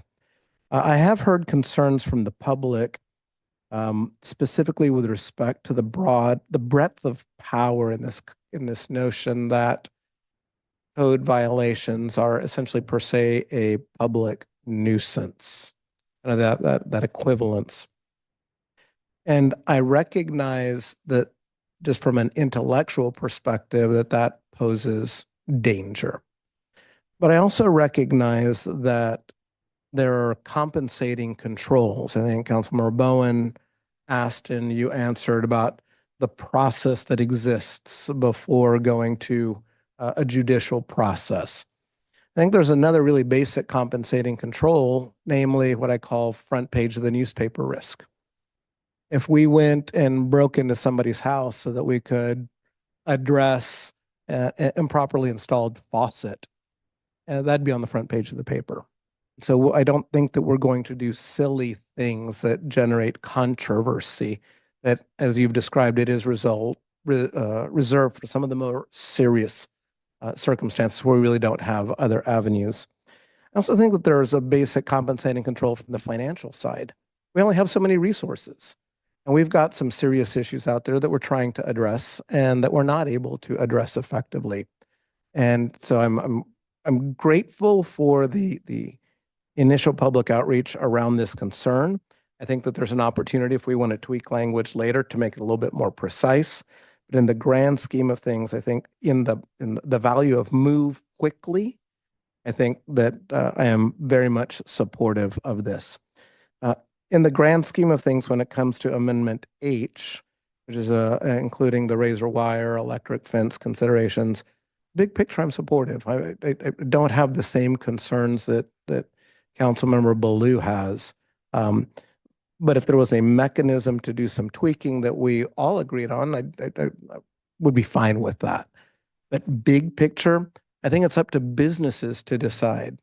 Right? They're adults, they're grown-ups. So they can decide if they want to invest the money to try to protect their business in that way. They don't need me to tell them what they can and can't do in terms of protecting their own business. So I'm grateful that we've created that opportunity for them. So those are my thoughts. I'm going to come back to Councilmember Bowen. Yeah, thank you, Mayor. I just had a quick question around the conditional use permit in order to install an electric fence. What does that mean in terms of costs and time in order to be able to install one? Conditional use permits are billed on a time and materials basis. So it depends on the case at hand. But they do typically take several months for our team to process with rounds of review by all the different departments. So it is a deterrent of a process, I would say. And, average costs vary, but they can be tens of thousands of dollars. Okay, okay, thank you.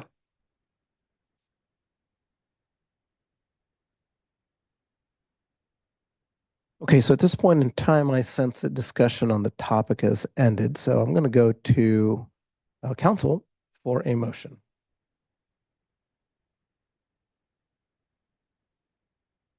I think you need to do it formally. For what exactly are you moving? And so let's be clear about a couple of things. So first, I think by consensus, we have agreed on to the extent that Amendment H is included in your motion, it will include the IEC standards. Number two, to the extent that Amendment H is in your motion, it will, I think, include the Knox box. Okay. There's a question about whether Amendment H is in there. And there's also another question about whether the CUP is an element of this process. That's where I think we are in terms of our discussion when I try to summarize it. Okay, so I would like to move both items with the understanding of what you just mentioned, but without the conditional use permit for the electric fences carved out. And to be clear, I think it'd be conditional use for item H. Okay. So I've got a motion by Councilmember Bowen, a second by Councilmember Aguilar, and I'm going to turn to legal for an observation. Just to be clear, Councilmember, when you're moving staff's recommendation in total and attachment H as understood. Correct. Is there additional discussion? Questions? Anything, any additional information that's needed before a vote? Seeing none, let's vote. Second is Aguilar. Thank you.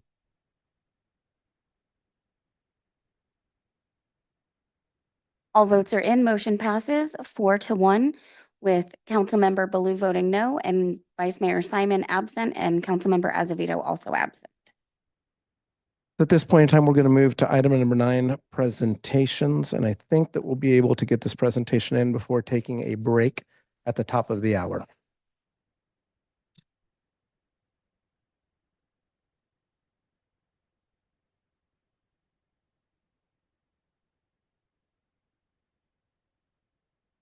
Assistant Library Director Bill Sherwood, who will present this item.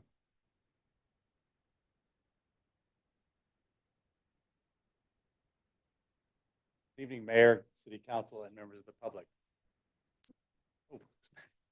Let's try that again. Good evening, Mayor, City Council, and members of the public.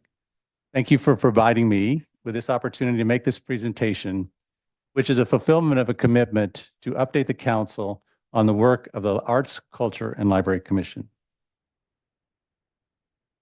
Before I discuss the accomplishments of the Arts, Culture, and Library Commission, I want to take a step back and review why I'm in front of you this evening.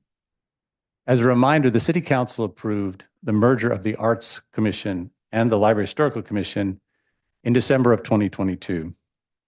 Appointments took approximately 4 months, and the first meeting was held on April 2023. As a part of the merger, Council directed staff to do a 1-year progress report, and that is why I'm here here this evening. Before I discuss the accomplishments, move along here. Getting hit. Okay, challenges. So the motivation for merging the two commissions were based on a couple of operational challenges. Between 2019 and 2022, multiple meetings of both commissions were canceled due to attendance issues and a lack of agenda items. The city had staff capacity for 2 boards and commissions, but we had 3 commissions that needed to be staffed. So the merger of the Arts Commission and the Library Historical Commission alleviated that challenge. The Arts Commission secretary assigned from the city manager's office at the time. And with this merger, it provided an opportunity to move that to the library and take advantage of our expertise around delivering diverse programs and cultural programs, in particular in fulfillment of the Arts Master Plan. So accomplishments. We're happy to say that not one meeting of the Arts, Culture, and Library Commission has been canceled due to a lack of attendance or a lack of agenda items since we started meeting in April 2023. In just over 1 year, the Arts, Culture, and Library Commission has built an impressive record of supporting the arts and culture in San Leandro. We have a few examples listed on this screen, and I want to call out the 2023 and 2024 Comedy in the Plaza event. The commission provides funding for that. The 2023 event was highly successful. We had approximately 700 attendees, where we had approximately 400 the year before. And the 2024 Comedy in the Plaza is scheduled on July 20th, and it's 5 p.m. at the main library, and you're all cordially invited. The list of accomplishments continues on this page. I won't read through the entire list, but I want to highlight that all of these accomplishments provide critical funding to the arts and culture programs, events, and projects here in the city, or represent collaboration with other city departments to provide opportunities for art projects that memorialize important events and beautify San Leandro. For example, working with our colleagues in Public Works to select the art component for the Stephen Taylor Sanctity of Life Pavilion.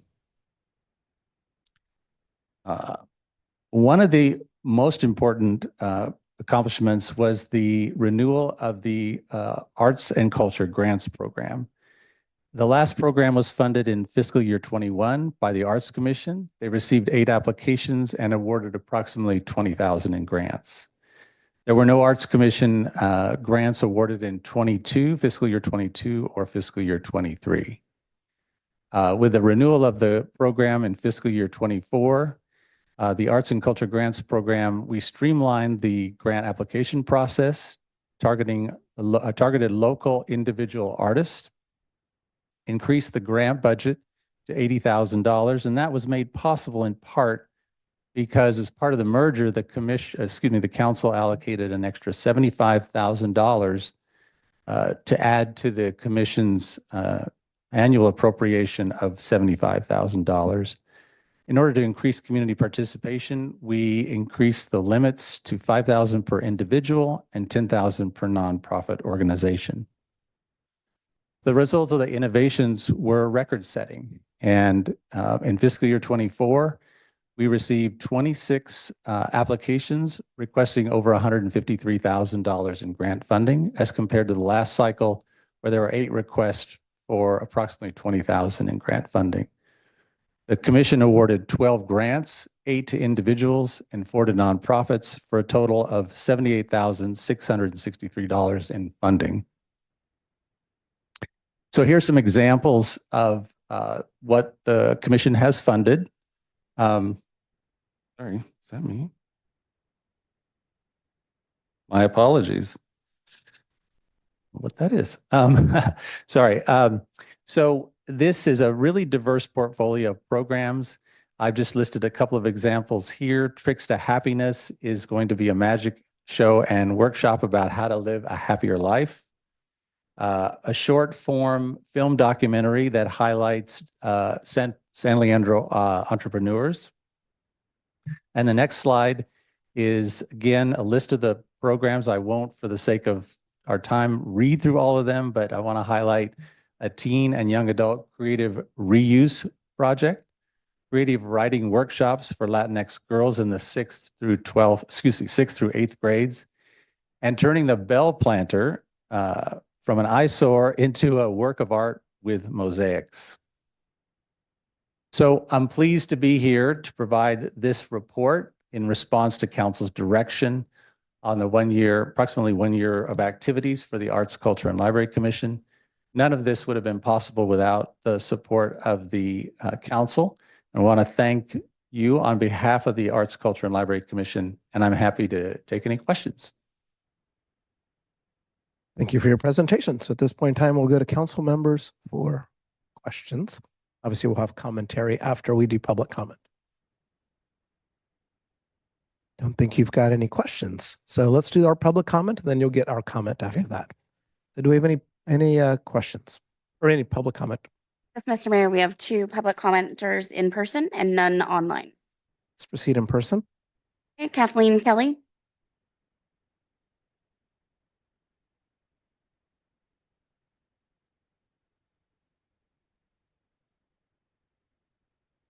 Hello, Mayor Gonzalez and the council. I'm Kathleen Kelly. I'm the president of the San Leandro Art Association, and we are one of the benefactors of the grant this year. And it allows us to create 6 free art classes wherein we hire the teachers, we find the location, we get all the supplies for 3 groups. We have children, teens, and adults. For example, in our children's class that we just had this month, we also supplied food for the break because we wanted to make sure that in all of our classes, we have a break where we share food so that we can build community with people who are doing things together. They're doing their individual art, but they're working together and talking and getting to know each other. So we're very grateful for the money that we received, and we're very much enjoying putting these classes together. And we will be showing images of them at our art activity tables at the farmers market on the 3rd Wednesday of every month while the farmers market is going on. So I just want to thank the commission for giving us the money. We're very honored by the small number of nonprofits who received the money. So thank you again, and thank you for your time. Thank you. Stephen Cassidy.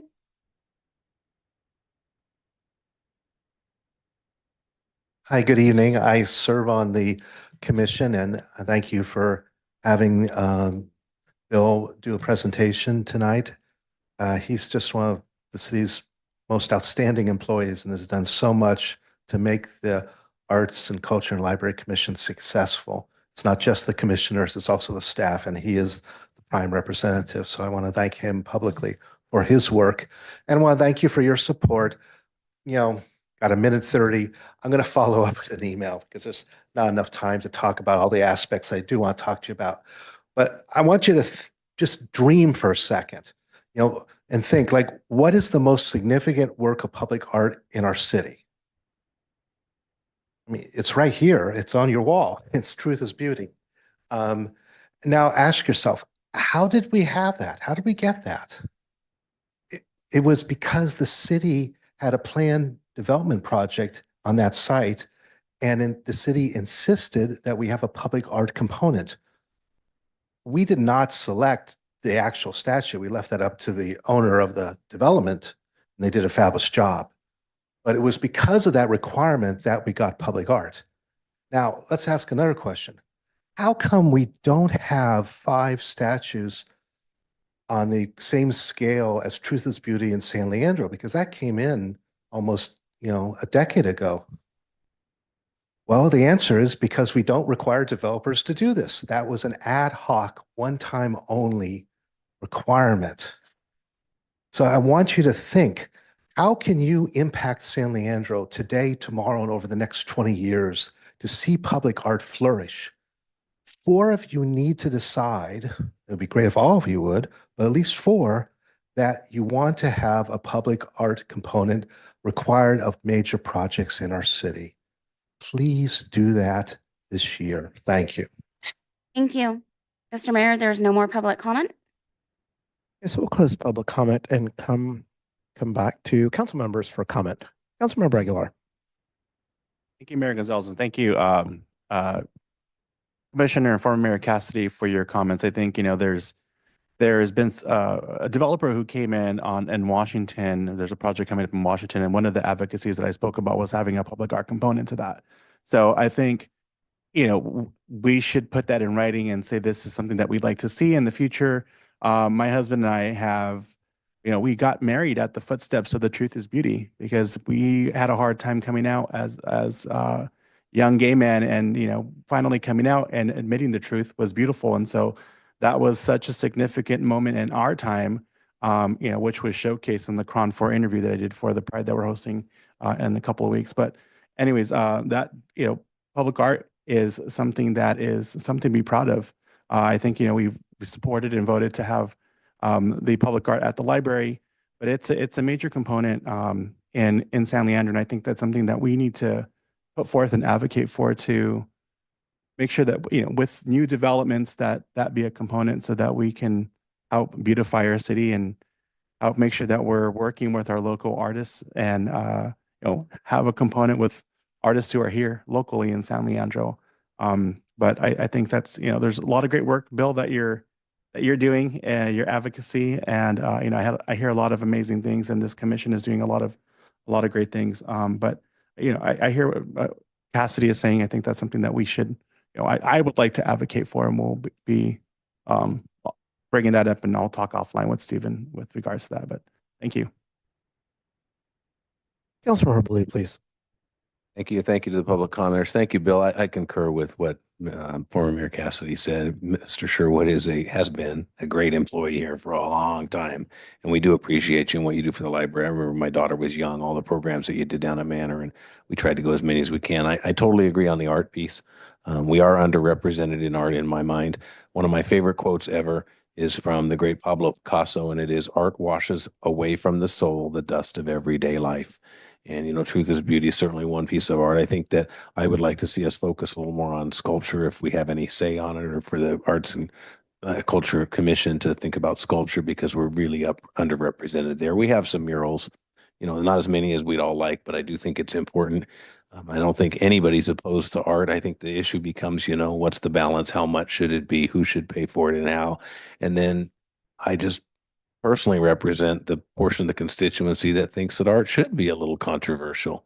And I know that Truth is Beauty brought some controversy here, but it was a private project that was displayed in public. So not too controversial, but just enough. And that's why we have the commission, because they get to weigh in and make recommendations like they have before, and they have a good track record of doing well. So appreciate your work. I think I was the one that asked for an update in a year, or maybe someone else joined me in that sentiment. But I appreciate the work that they continue to do, and volunteers, and the work that you do to try and continue to keep San Leandro as beautiful as possible. And perhaps maybe that will come back to us at some future point about how do we look at changing that so that we can ask developers to help pay. Those are my comments, Mr. Mayor. Okay, so seeing none other, I'll quickly weigh in before our break. Thank you very much for what you're doing. I think the power of art can never be understated. It's at the core of culture. I think art challenges us. It inspires us. It spawns imagination. Art is interpreted differently by different people. It's inclusive that way. And so anything that we can be doing, whether it's imposing requirements on developers, whether it's encouraging private individuals to make donations that support, whether it's making sure that we're helping lift up our local artists, all of those things enrich our community. So thank you for the work that you're doing, for the work that the commissioners are doing. See some of you out there. Thank you, thank you, thank you. And know that you do have our support, and that support will keep growing. With that said, we are going to take a break because we are human beings. We'll be back in 10 minutes, not 5.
IT, we're back.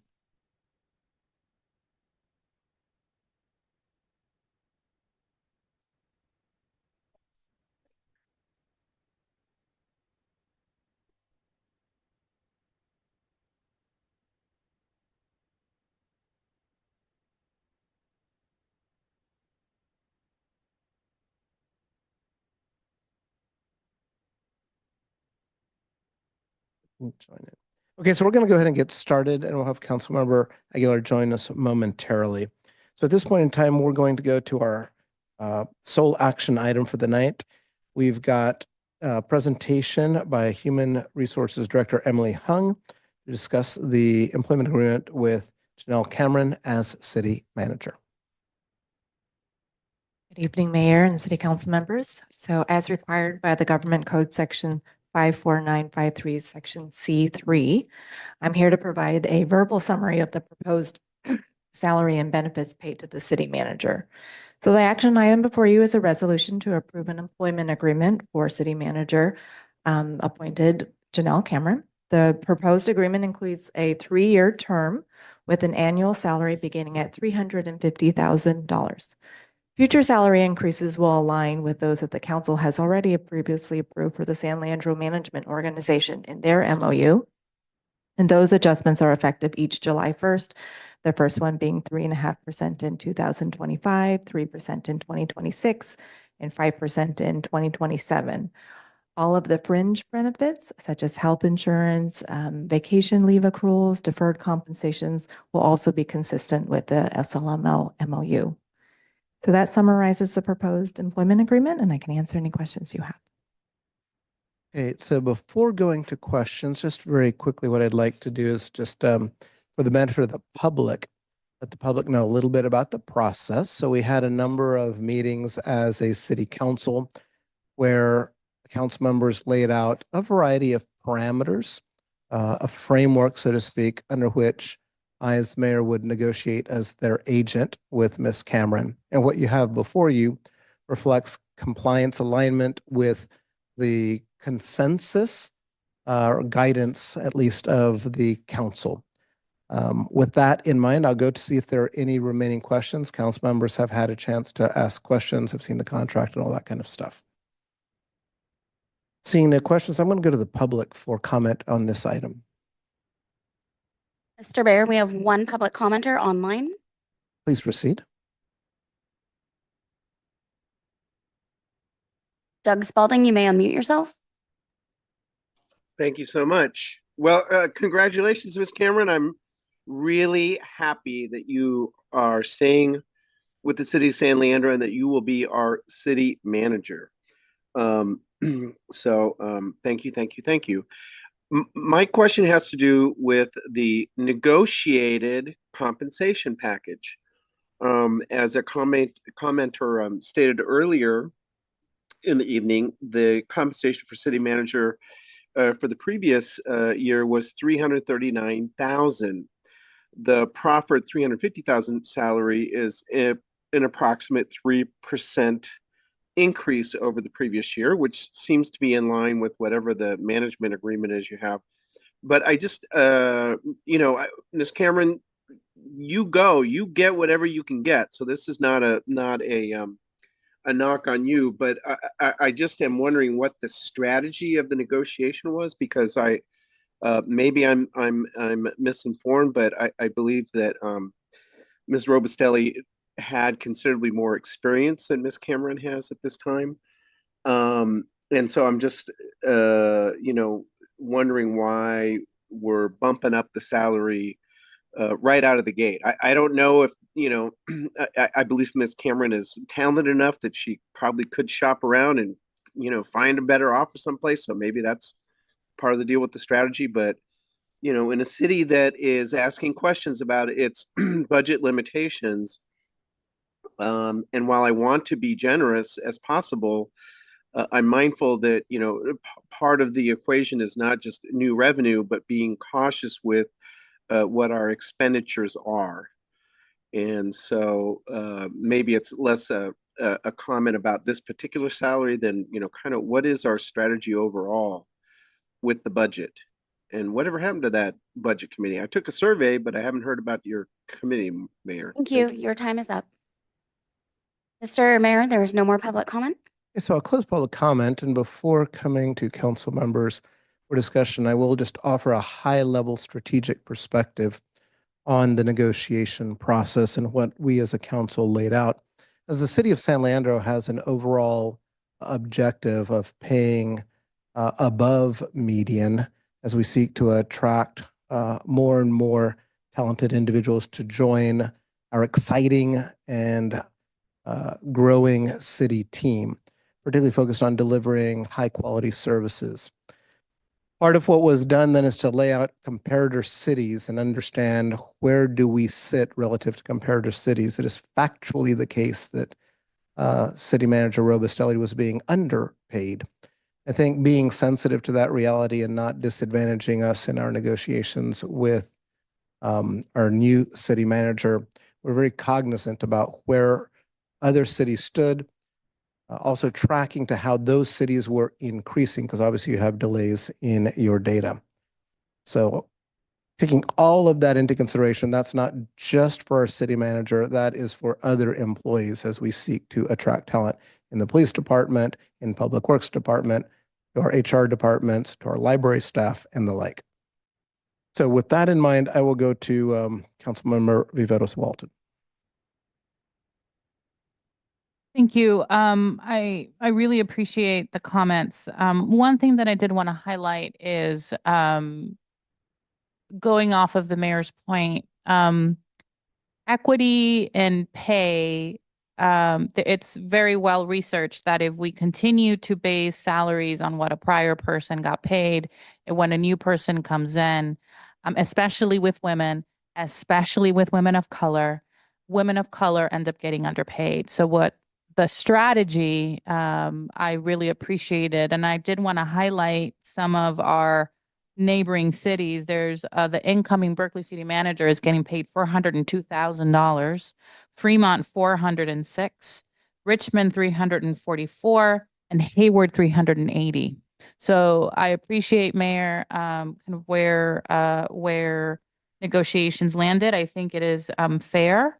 And I want to ensure that we keep our talent and we pay them what the market bears and what our neighboring cities do that. I wanted to comment on item 10, section 10 of the, it is, what's the name of this document? It is the employment agreement, section 10. It has to do with performance evaluation. So one of the things that I wanted to elevate it and that I wanted to ensure that the council had a conversation and unsure what that process would look like. But I did want to be very clear about what are the outcomes and what we're going to measure our incoming new city manager against to ensure that there's clarity and transparency on how we're going to be evaluating.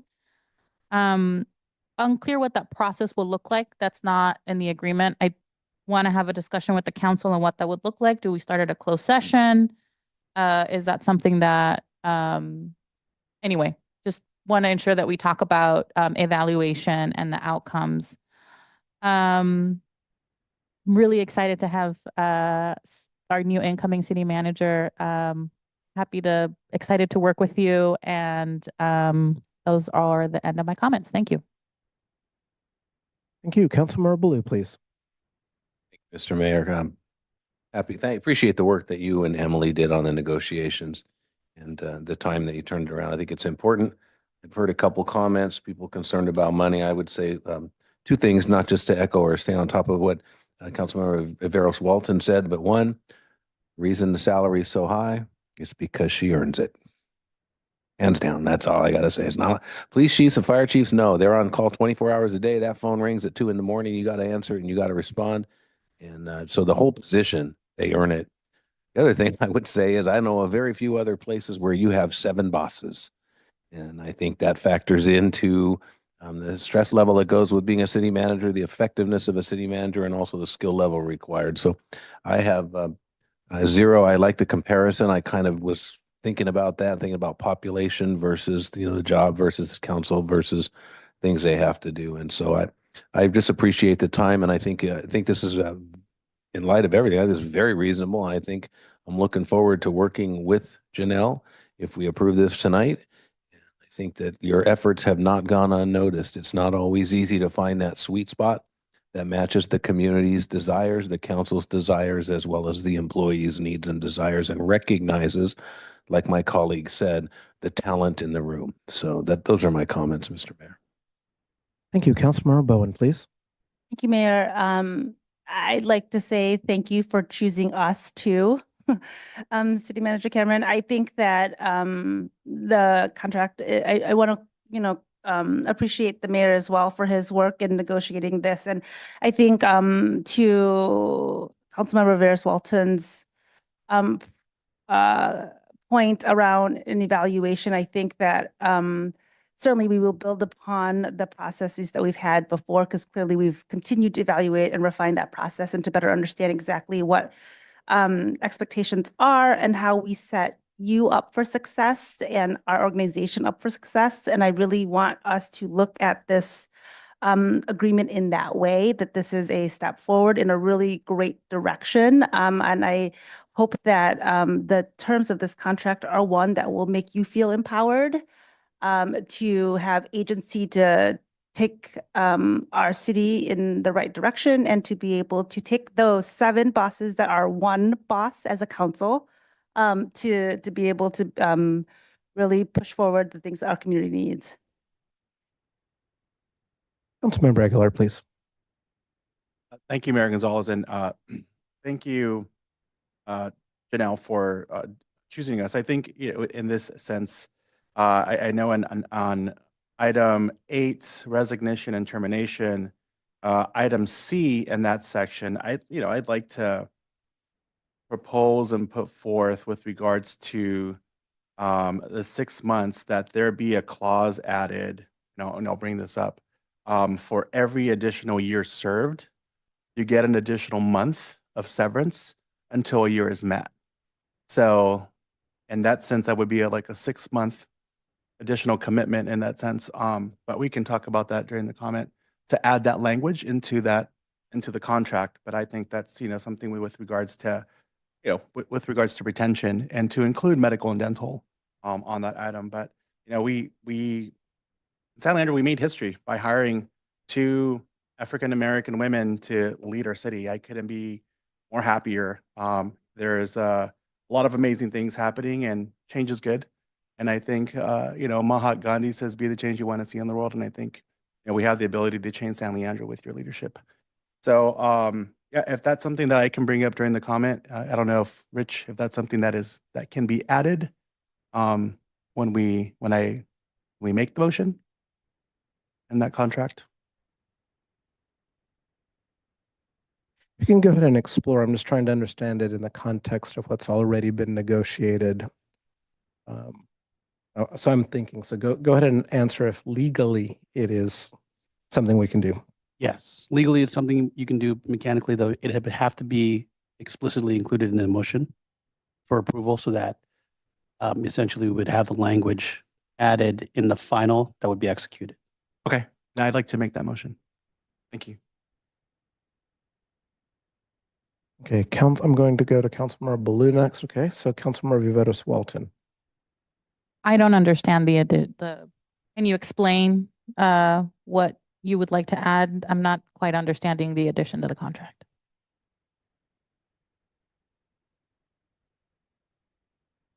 Sorry, my mic is off. That the manager shall receive a severance payment equal to her base salary and medical and dental insurance coverage for periods of 6 months. There is no express or implied promise made to the manager for any form of continued employment as a city manager.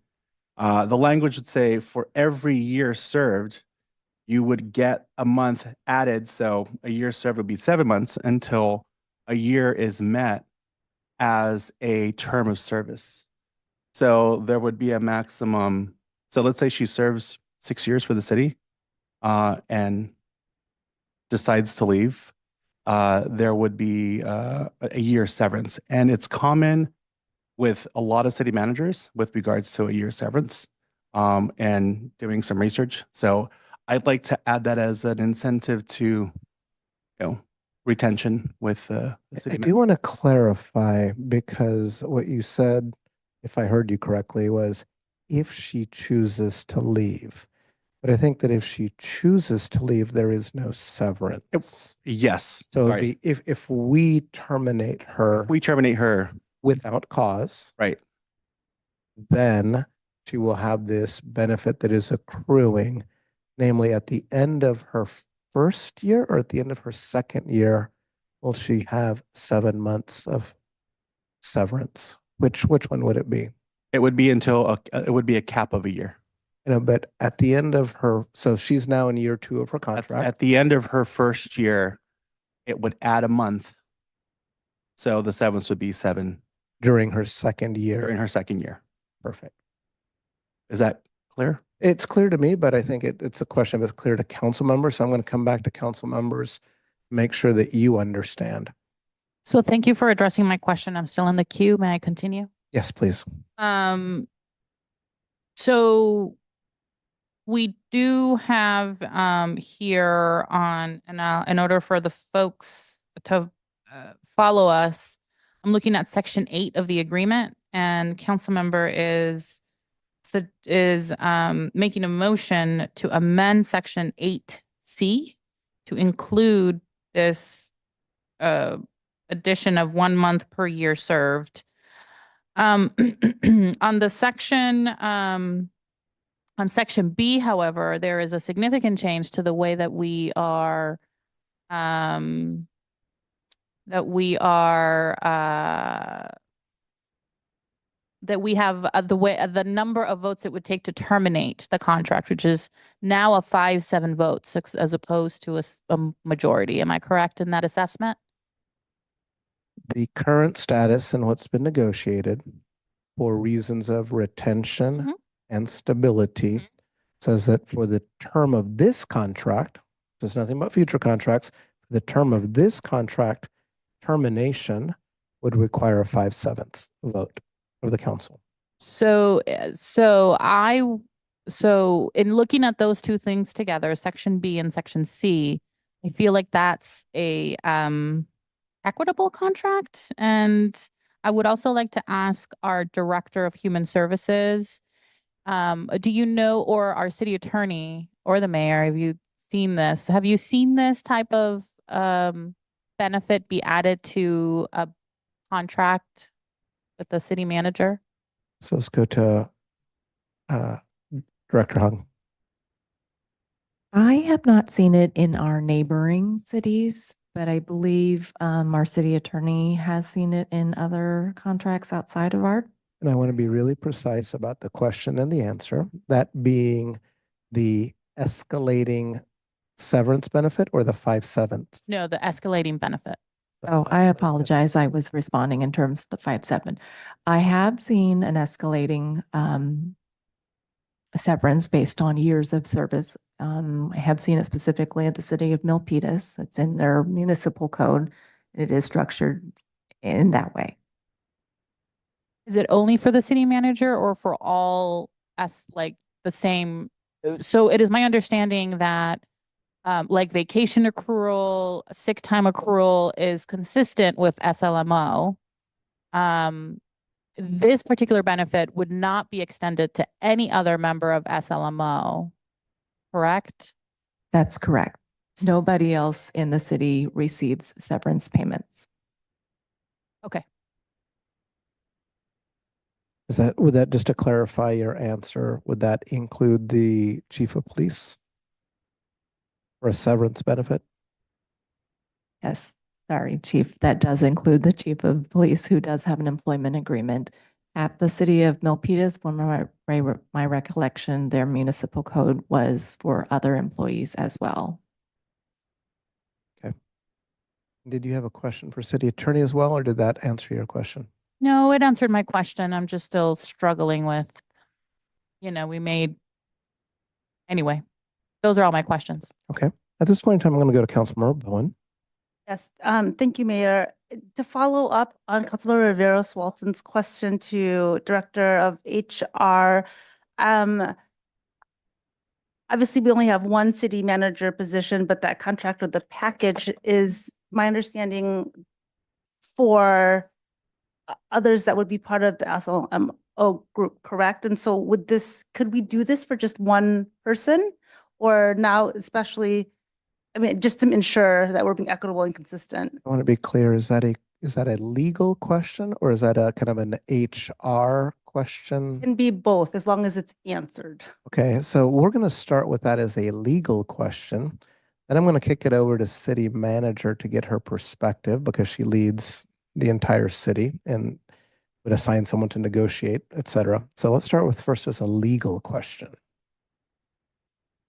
So we're still on the question of whether this proposal from Councilmember Aguilar would only apply in this case to the city manager. If it would be legal to only have one management employee, well, generalize that, one management employee to have this benefit, but not other management employees.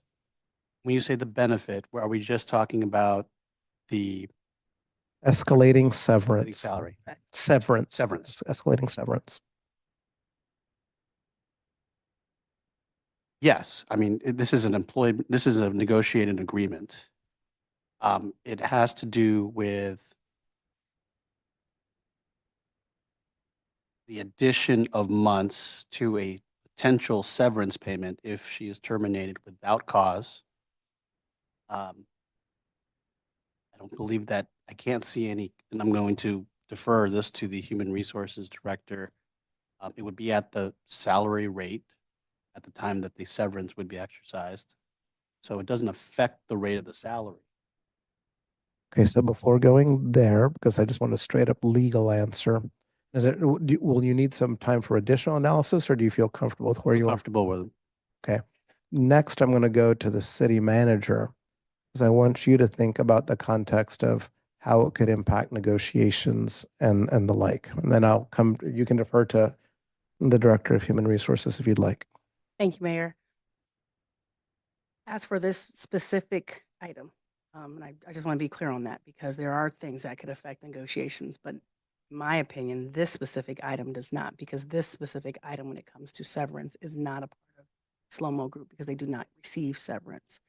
As our Director Hung stated, the Chief of Police does have a contract that includes severance, and Emily, just with a head nod, that is the only other employee of the city that has an employment contract. Okay, so there's only 2 employees with an employment contract, and this provision is a term of that employment contract. So things in her contract are different than mine are different than hers, because that's what happens with negotiating a contract. This specific item, whatever the council decides or we decide as a group, will not affect the SLOMO Group.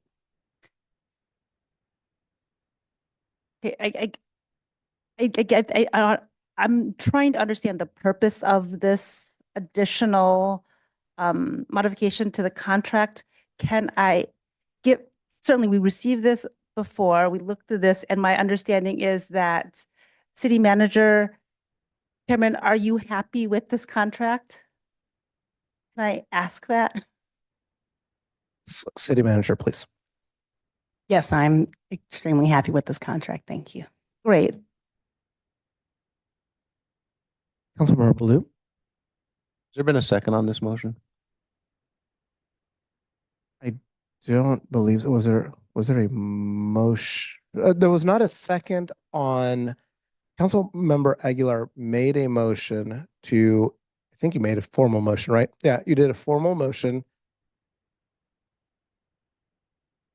When the time comes, I'd like to make that motion. With the additional piece. Okay. I didn't think that he had made a formal motion. He said he would like to see this happen. I don't think that it came in the form of a formal motion. It's a form of retention. As a form of retention, yes. Okay. So back to you, Councilmember.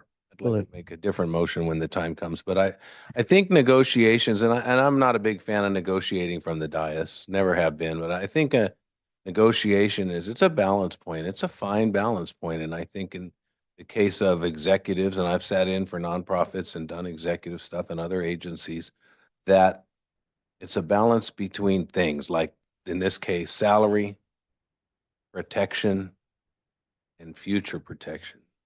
But I can honestly say my constituents would probably not be happy with me if I voted for a part of this contract that said, if future councils don't like the service you're giving us, and 5 of them decide to fire you, that we're also going to incentivize you more by giving you a little bit more money in your severance.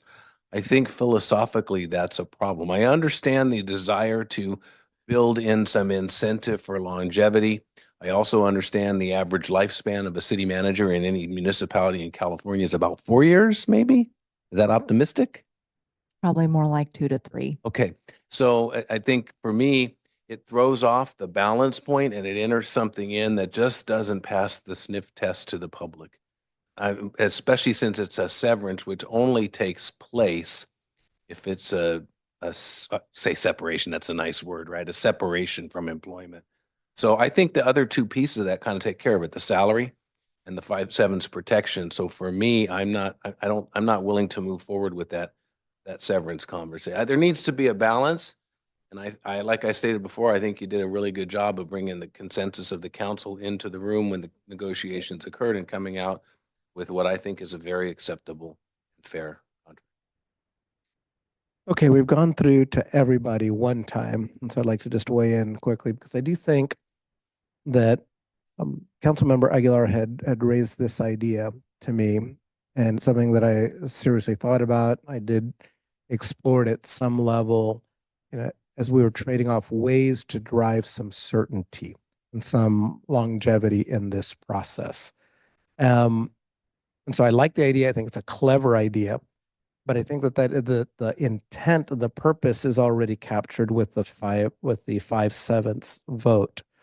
And that given that the city manager is fine with what's been negotiated, to offer something more, although very gracious, is something that's not required.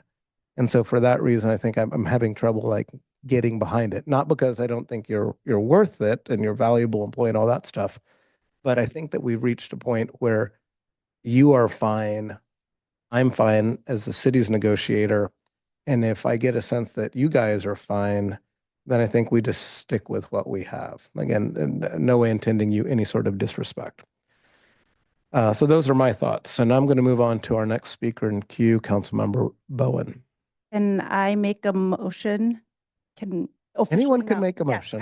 I will move the item, and I would just like to say that I appreciate the Councilman Aguilar speaking about retention and wanting, the city manager to stay. I would then want to implore us as a council to be able to work on helping make that happen and repeating what I said earlier about setting her up for success and making sure that she could be efficacious in her role. And I love that you are happy with this contract, and I'm excited to just get it done. I'm going to go to Councilmember Viveros Welton. Thank you. I just wanted to voice that I also agree that the new threshold, the 5-vote threshold, gets to the retention. Appreciate your out of the box thinking. But is there a second to the motion? Did someone Not currently. Oh, okay. I would like to second the motion. So I've got a motion by Councilmember Bowen, a second by Councilmember Viveros Walton. I'm looking for any additional discussion at this time. Seeing none, let's vote. Oh, sorry, Councilmember Aguilar, please. Mayor, I'd like to make a friendly amendment to that motion that we add the severance language to item 8C to include the sliding scale until the maximum of 1 year.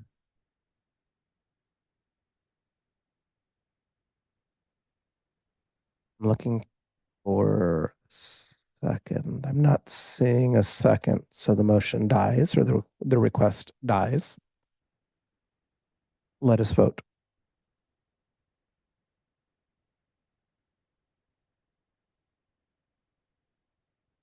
Mr. Mayor, all votes are in. Motion passes 5-0-2 with Vice Mayor Simon and Councilmember Azevedo absent. Council to request to schedule additional items, item 11. Do we have any?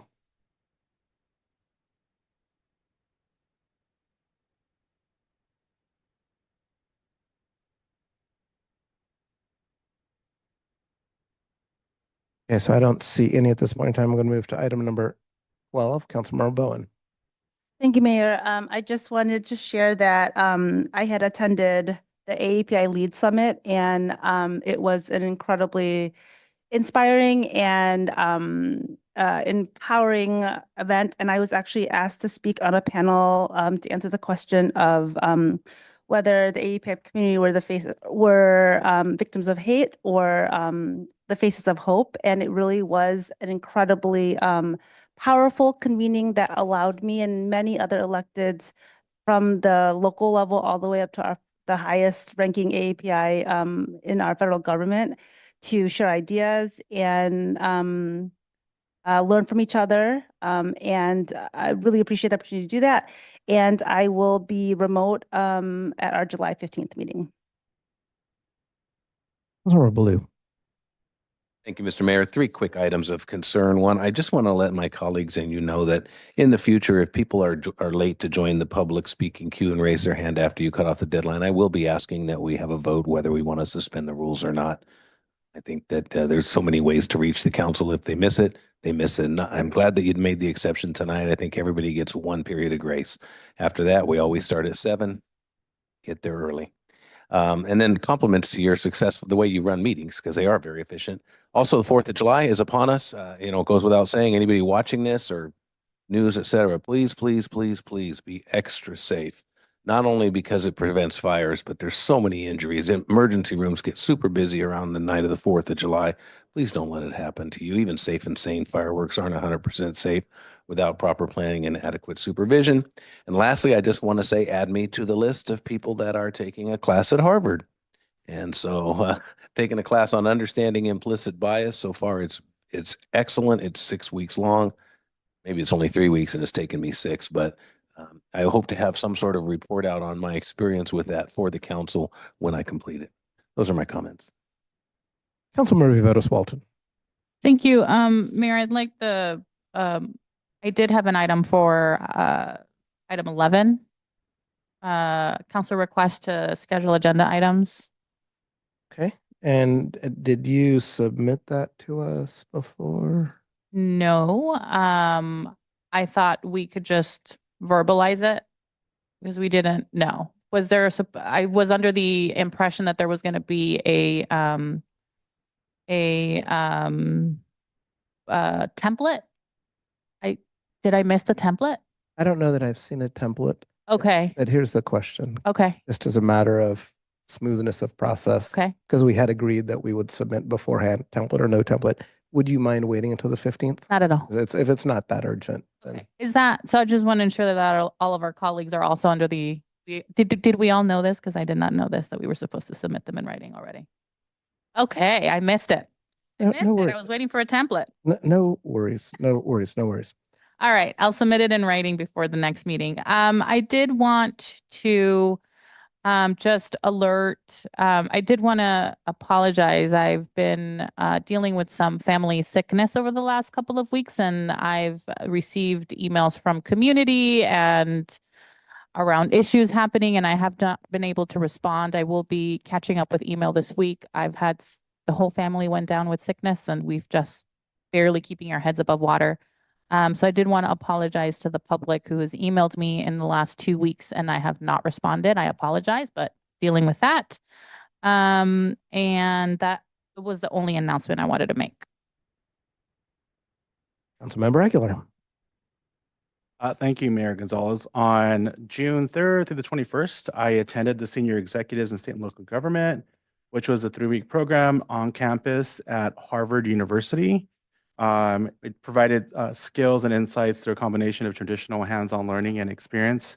I was taught by faculty, Dean David King and Marty Linsky, and there was also Bay Area native Justice DeBenedictus Kestner, who is a Berkeley native whose mom lives in Oakland. And so there were a lot of folks in the Bay Area who were a part of this cohort. It was folks from all over the world. Some of the end topics included leadership. We learned how to exercise leadership without authority while analyzing and managing dynamics that impede progress. I learned negotiating skills, moved beyond positional bargaining to build strong, resilient relationships with key partners. With regards to effective partnerships, create and manage key relationships for maximum impact, policy modeling and implementation, discovered how to craft policy to address critical issues, and how to determine whether you will be successful. And then urgent and real-time challenges, we delve into issues that state and local leaders confront every day, such as financing, budgeting, crisis management, community safety, and economic development. And then we also worked on a capstone project. My project was to solve the state of calamity that the city Butuan is currently dealing with. It's in its water crisis. So according to the 2020 census, city of Butuan had a population of 372,910 people, making it the most populous city in the Caraga region. It is located in the northeastern part of the Agusan Valley and Mindanao, and it sprawls across the Agusan River. It is bounded to the north, west, and south by the Agusan del Norte, and to the east by Agusan del Sur, and the northwest by Butuan Bay. Being a part of the David Bonnet Fellowship and getting a scholarship, it just felt unreal. And we had special access to our professor when we first got in. We had a lunch scheduled and set up with David King, and it was amazing to have that access and ask questions about what we should anticipate and what to do, and it set us up for success. And then also we had a dinner to convene and discuss our learnings and recommend those folks from the LGBTQ community. But to be a part of this prestigious fellowship and given the scholarship to help pay for this, I am forever grateful to Victory and to David Bonnet Foundation. Otherwise, if this is something that wasn't going to be paid for by a scholarship, I was not going to be able to attend. So it was an amazing experience, something that I'll never forget. There was a part where we spent a weekend at Thompson Island and tested ourselves and tested our strengths. And I was able to scale a wall with my colleagues and belay and hang on. And, I doubted myself, but was able to join and partake in the process. And so it brings out team leadership and makes you question your strengths and weaknesses and utilize that to your advantage and all while working with the team. And so that's something that I greatly experienced. Normally I don't kayak, and I was able to kayak on the Charles River. And on the way back, our boat capsized. So we had to get rescued by a local rescue team, but we made it safe back to the dock. But it's doing things that you would normally never do, and I was challenged and put to the test. And this group is a bunch of bright and talented folks, and Harvard challenges you to be even better. And so there was nights where I would stay up till 3, 4 o'clock in the morning studying while attending our city council meetings and attending my mosquito abatement meetings and working a 40-hour-a-week job remote. And, talking to my husband every night to keep him updated as to what's going on. So it definitely put me to the test. It broke me, and I, am a better person because of it. And this experience is unforgettable. And being a part of that Harvard Kennedy School and being a fellow, we all shined in that class. There was, the LGBT community was definitely represented, and we went in there and did a great job on representing. I represented San Leandro well. On June 26th, I was invited to the White House Pride Celebration. I was invited by Dr. Joe and President Joe Biden. So I attended that with my husband, and I paid for that out of my own pocket. So I will not be sending a bill to San Leandro. So that's something that, my husband and I enjoyed this, and we got to meet various folks from all over the city, including Tiffany Woods, who was a former San Leandro resident. I also did an interview with Cron 4. I am working with Morgan Macrose to host San Leandro's first Pride celebration. That would be on Friday, July 12th from 4 to 8th. It's downtown San Leandro hosts its very first Pride. Well, there'll be food, drinks, beer, wine, cocktails. We have a DJ. We have a fabulous drag queen lined up to host. And there will even be a drag your dog up contest with prizes. This is located at 222 Davis Street in San Leandro. This is an inclusive community event. And for those of you who can look at Cron 4, Google Victor Aguilar Pride event in San Leandro, you can hear the amazing story that was put forth with regards to our inaugural Pride. So that concludes that for me. Thank you. Was excellent. So to all my council members, thank you for your continuing commitment to education, to training, to challenging, to stretching yourselves. That is awesome stuff. I'd like to just close with a couple of quick thoughts. The first one is, it is July 4th week. I think we take for granted a lot of times some of the liberties that we have. And so trying to be purposeful, encouraging the community to be purposeful on the 4th of July, that it's more than barbecue and some soda, beer, or whatever it is that you're going to consume. It's more than the fireworks that you shouldn't have that are going to possibly set something on fire. It really is about taking time to reflect on the freedoms that we have. And we have so many different freedoms that we sometimes take for granted. And there's many people in the world that don't have the freedoms that we have. So let's take time to appreciate that. On Wednesday, last Wednesday, I spent time at the farmer's market helping share information about our stormwater fee. And it was really nice to hear from constituents. And what I heard consistently was that they were grateful that we were looking at some of these things that are what we refer to as no-brainers. So I'm hoping that residents will get out there and that they will recognize that this is a fee that hasn't increased in 30 years and that we've got a lot of work to do in our stormwater system. You can't run a system on a fee that's worth less than 50% of what it was when it got started. Was spent last Friday at Kaiser Hospital, who it's hard to believe has spent 10 years now in San Leandro, California.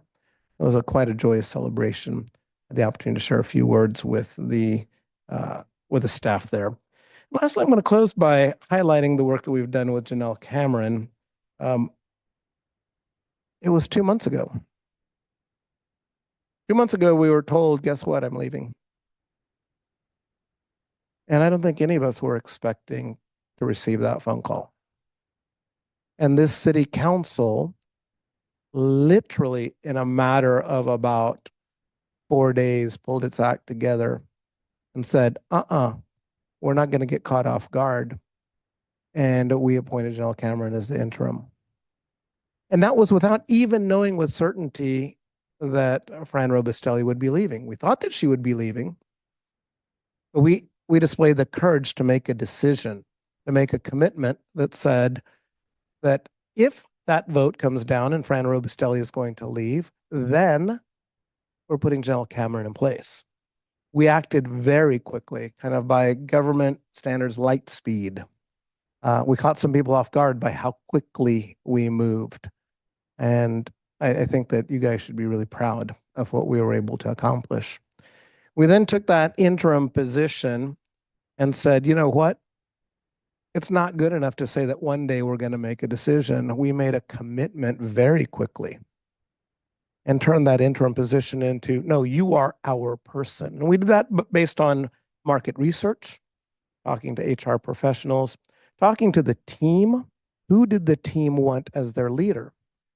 So really, for the purpose of bringing stability, we moved quickly, we moved with authority. And then we negotiated, and we negotiated in good faith using data. It wasn't just to kind of stick a finger up in the sky and try to figure out what the right number is. We went to the data and we analyzed what other cities were doing. We understood the importance of certainty. We understood the importance of longevity. Stability is very important in any organization. And this council demonstrated that commitment to stability. So to all the city employees out there, know that we are committed to stability. We're committed to continuing the improvements that we have put forth in the city of San Leandro. In terms of evaluations, we've got a city manager who understands the importance of work plans. She comes from that mindset of, we've got a list, we're going to work the list. If we don't have the resources, we'll get resources. If we don't have the technology, we'll get the technology. If we need to improve process, we'll improve process. And fundamentally, all of that is based in culture. And so on this historic night, when we officially have a contract with our first African-American city manager, I am proud to welcome you. And so with that, we are adjourned.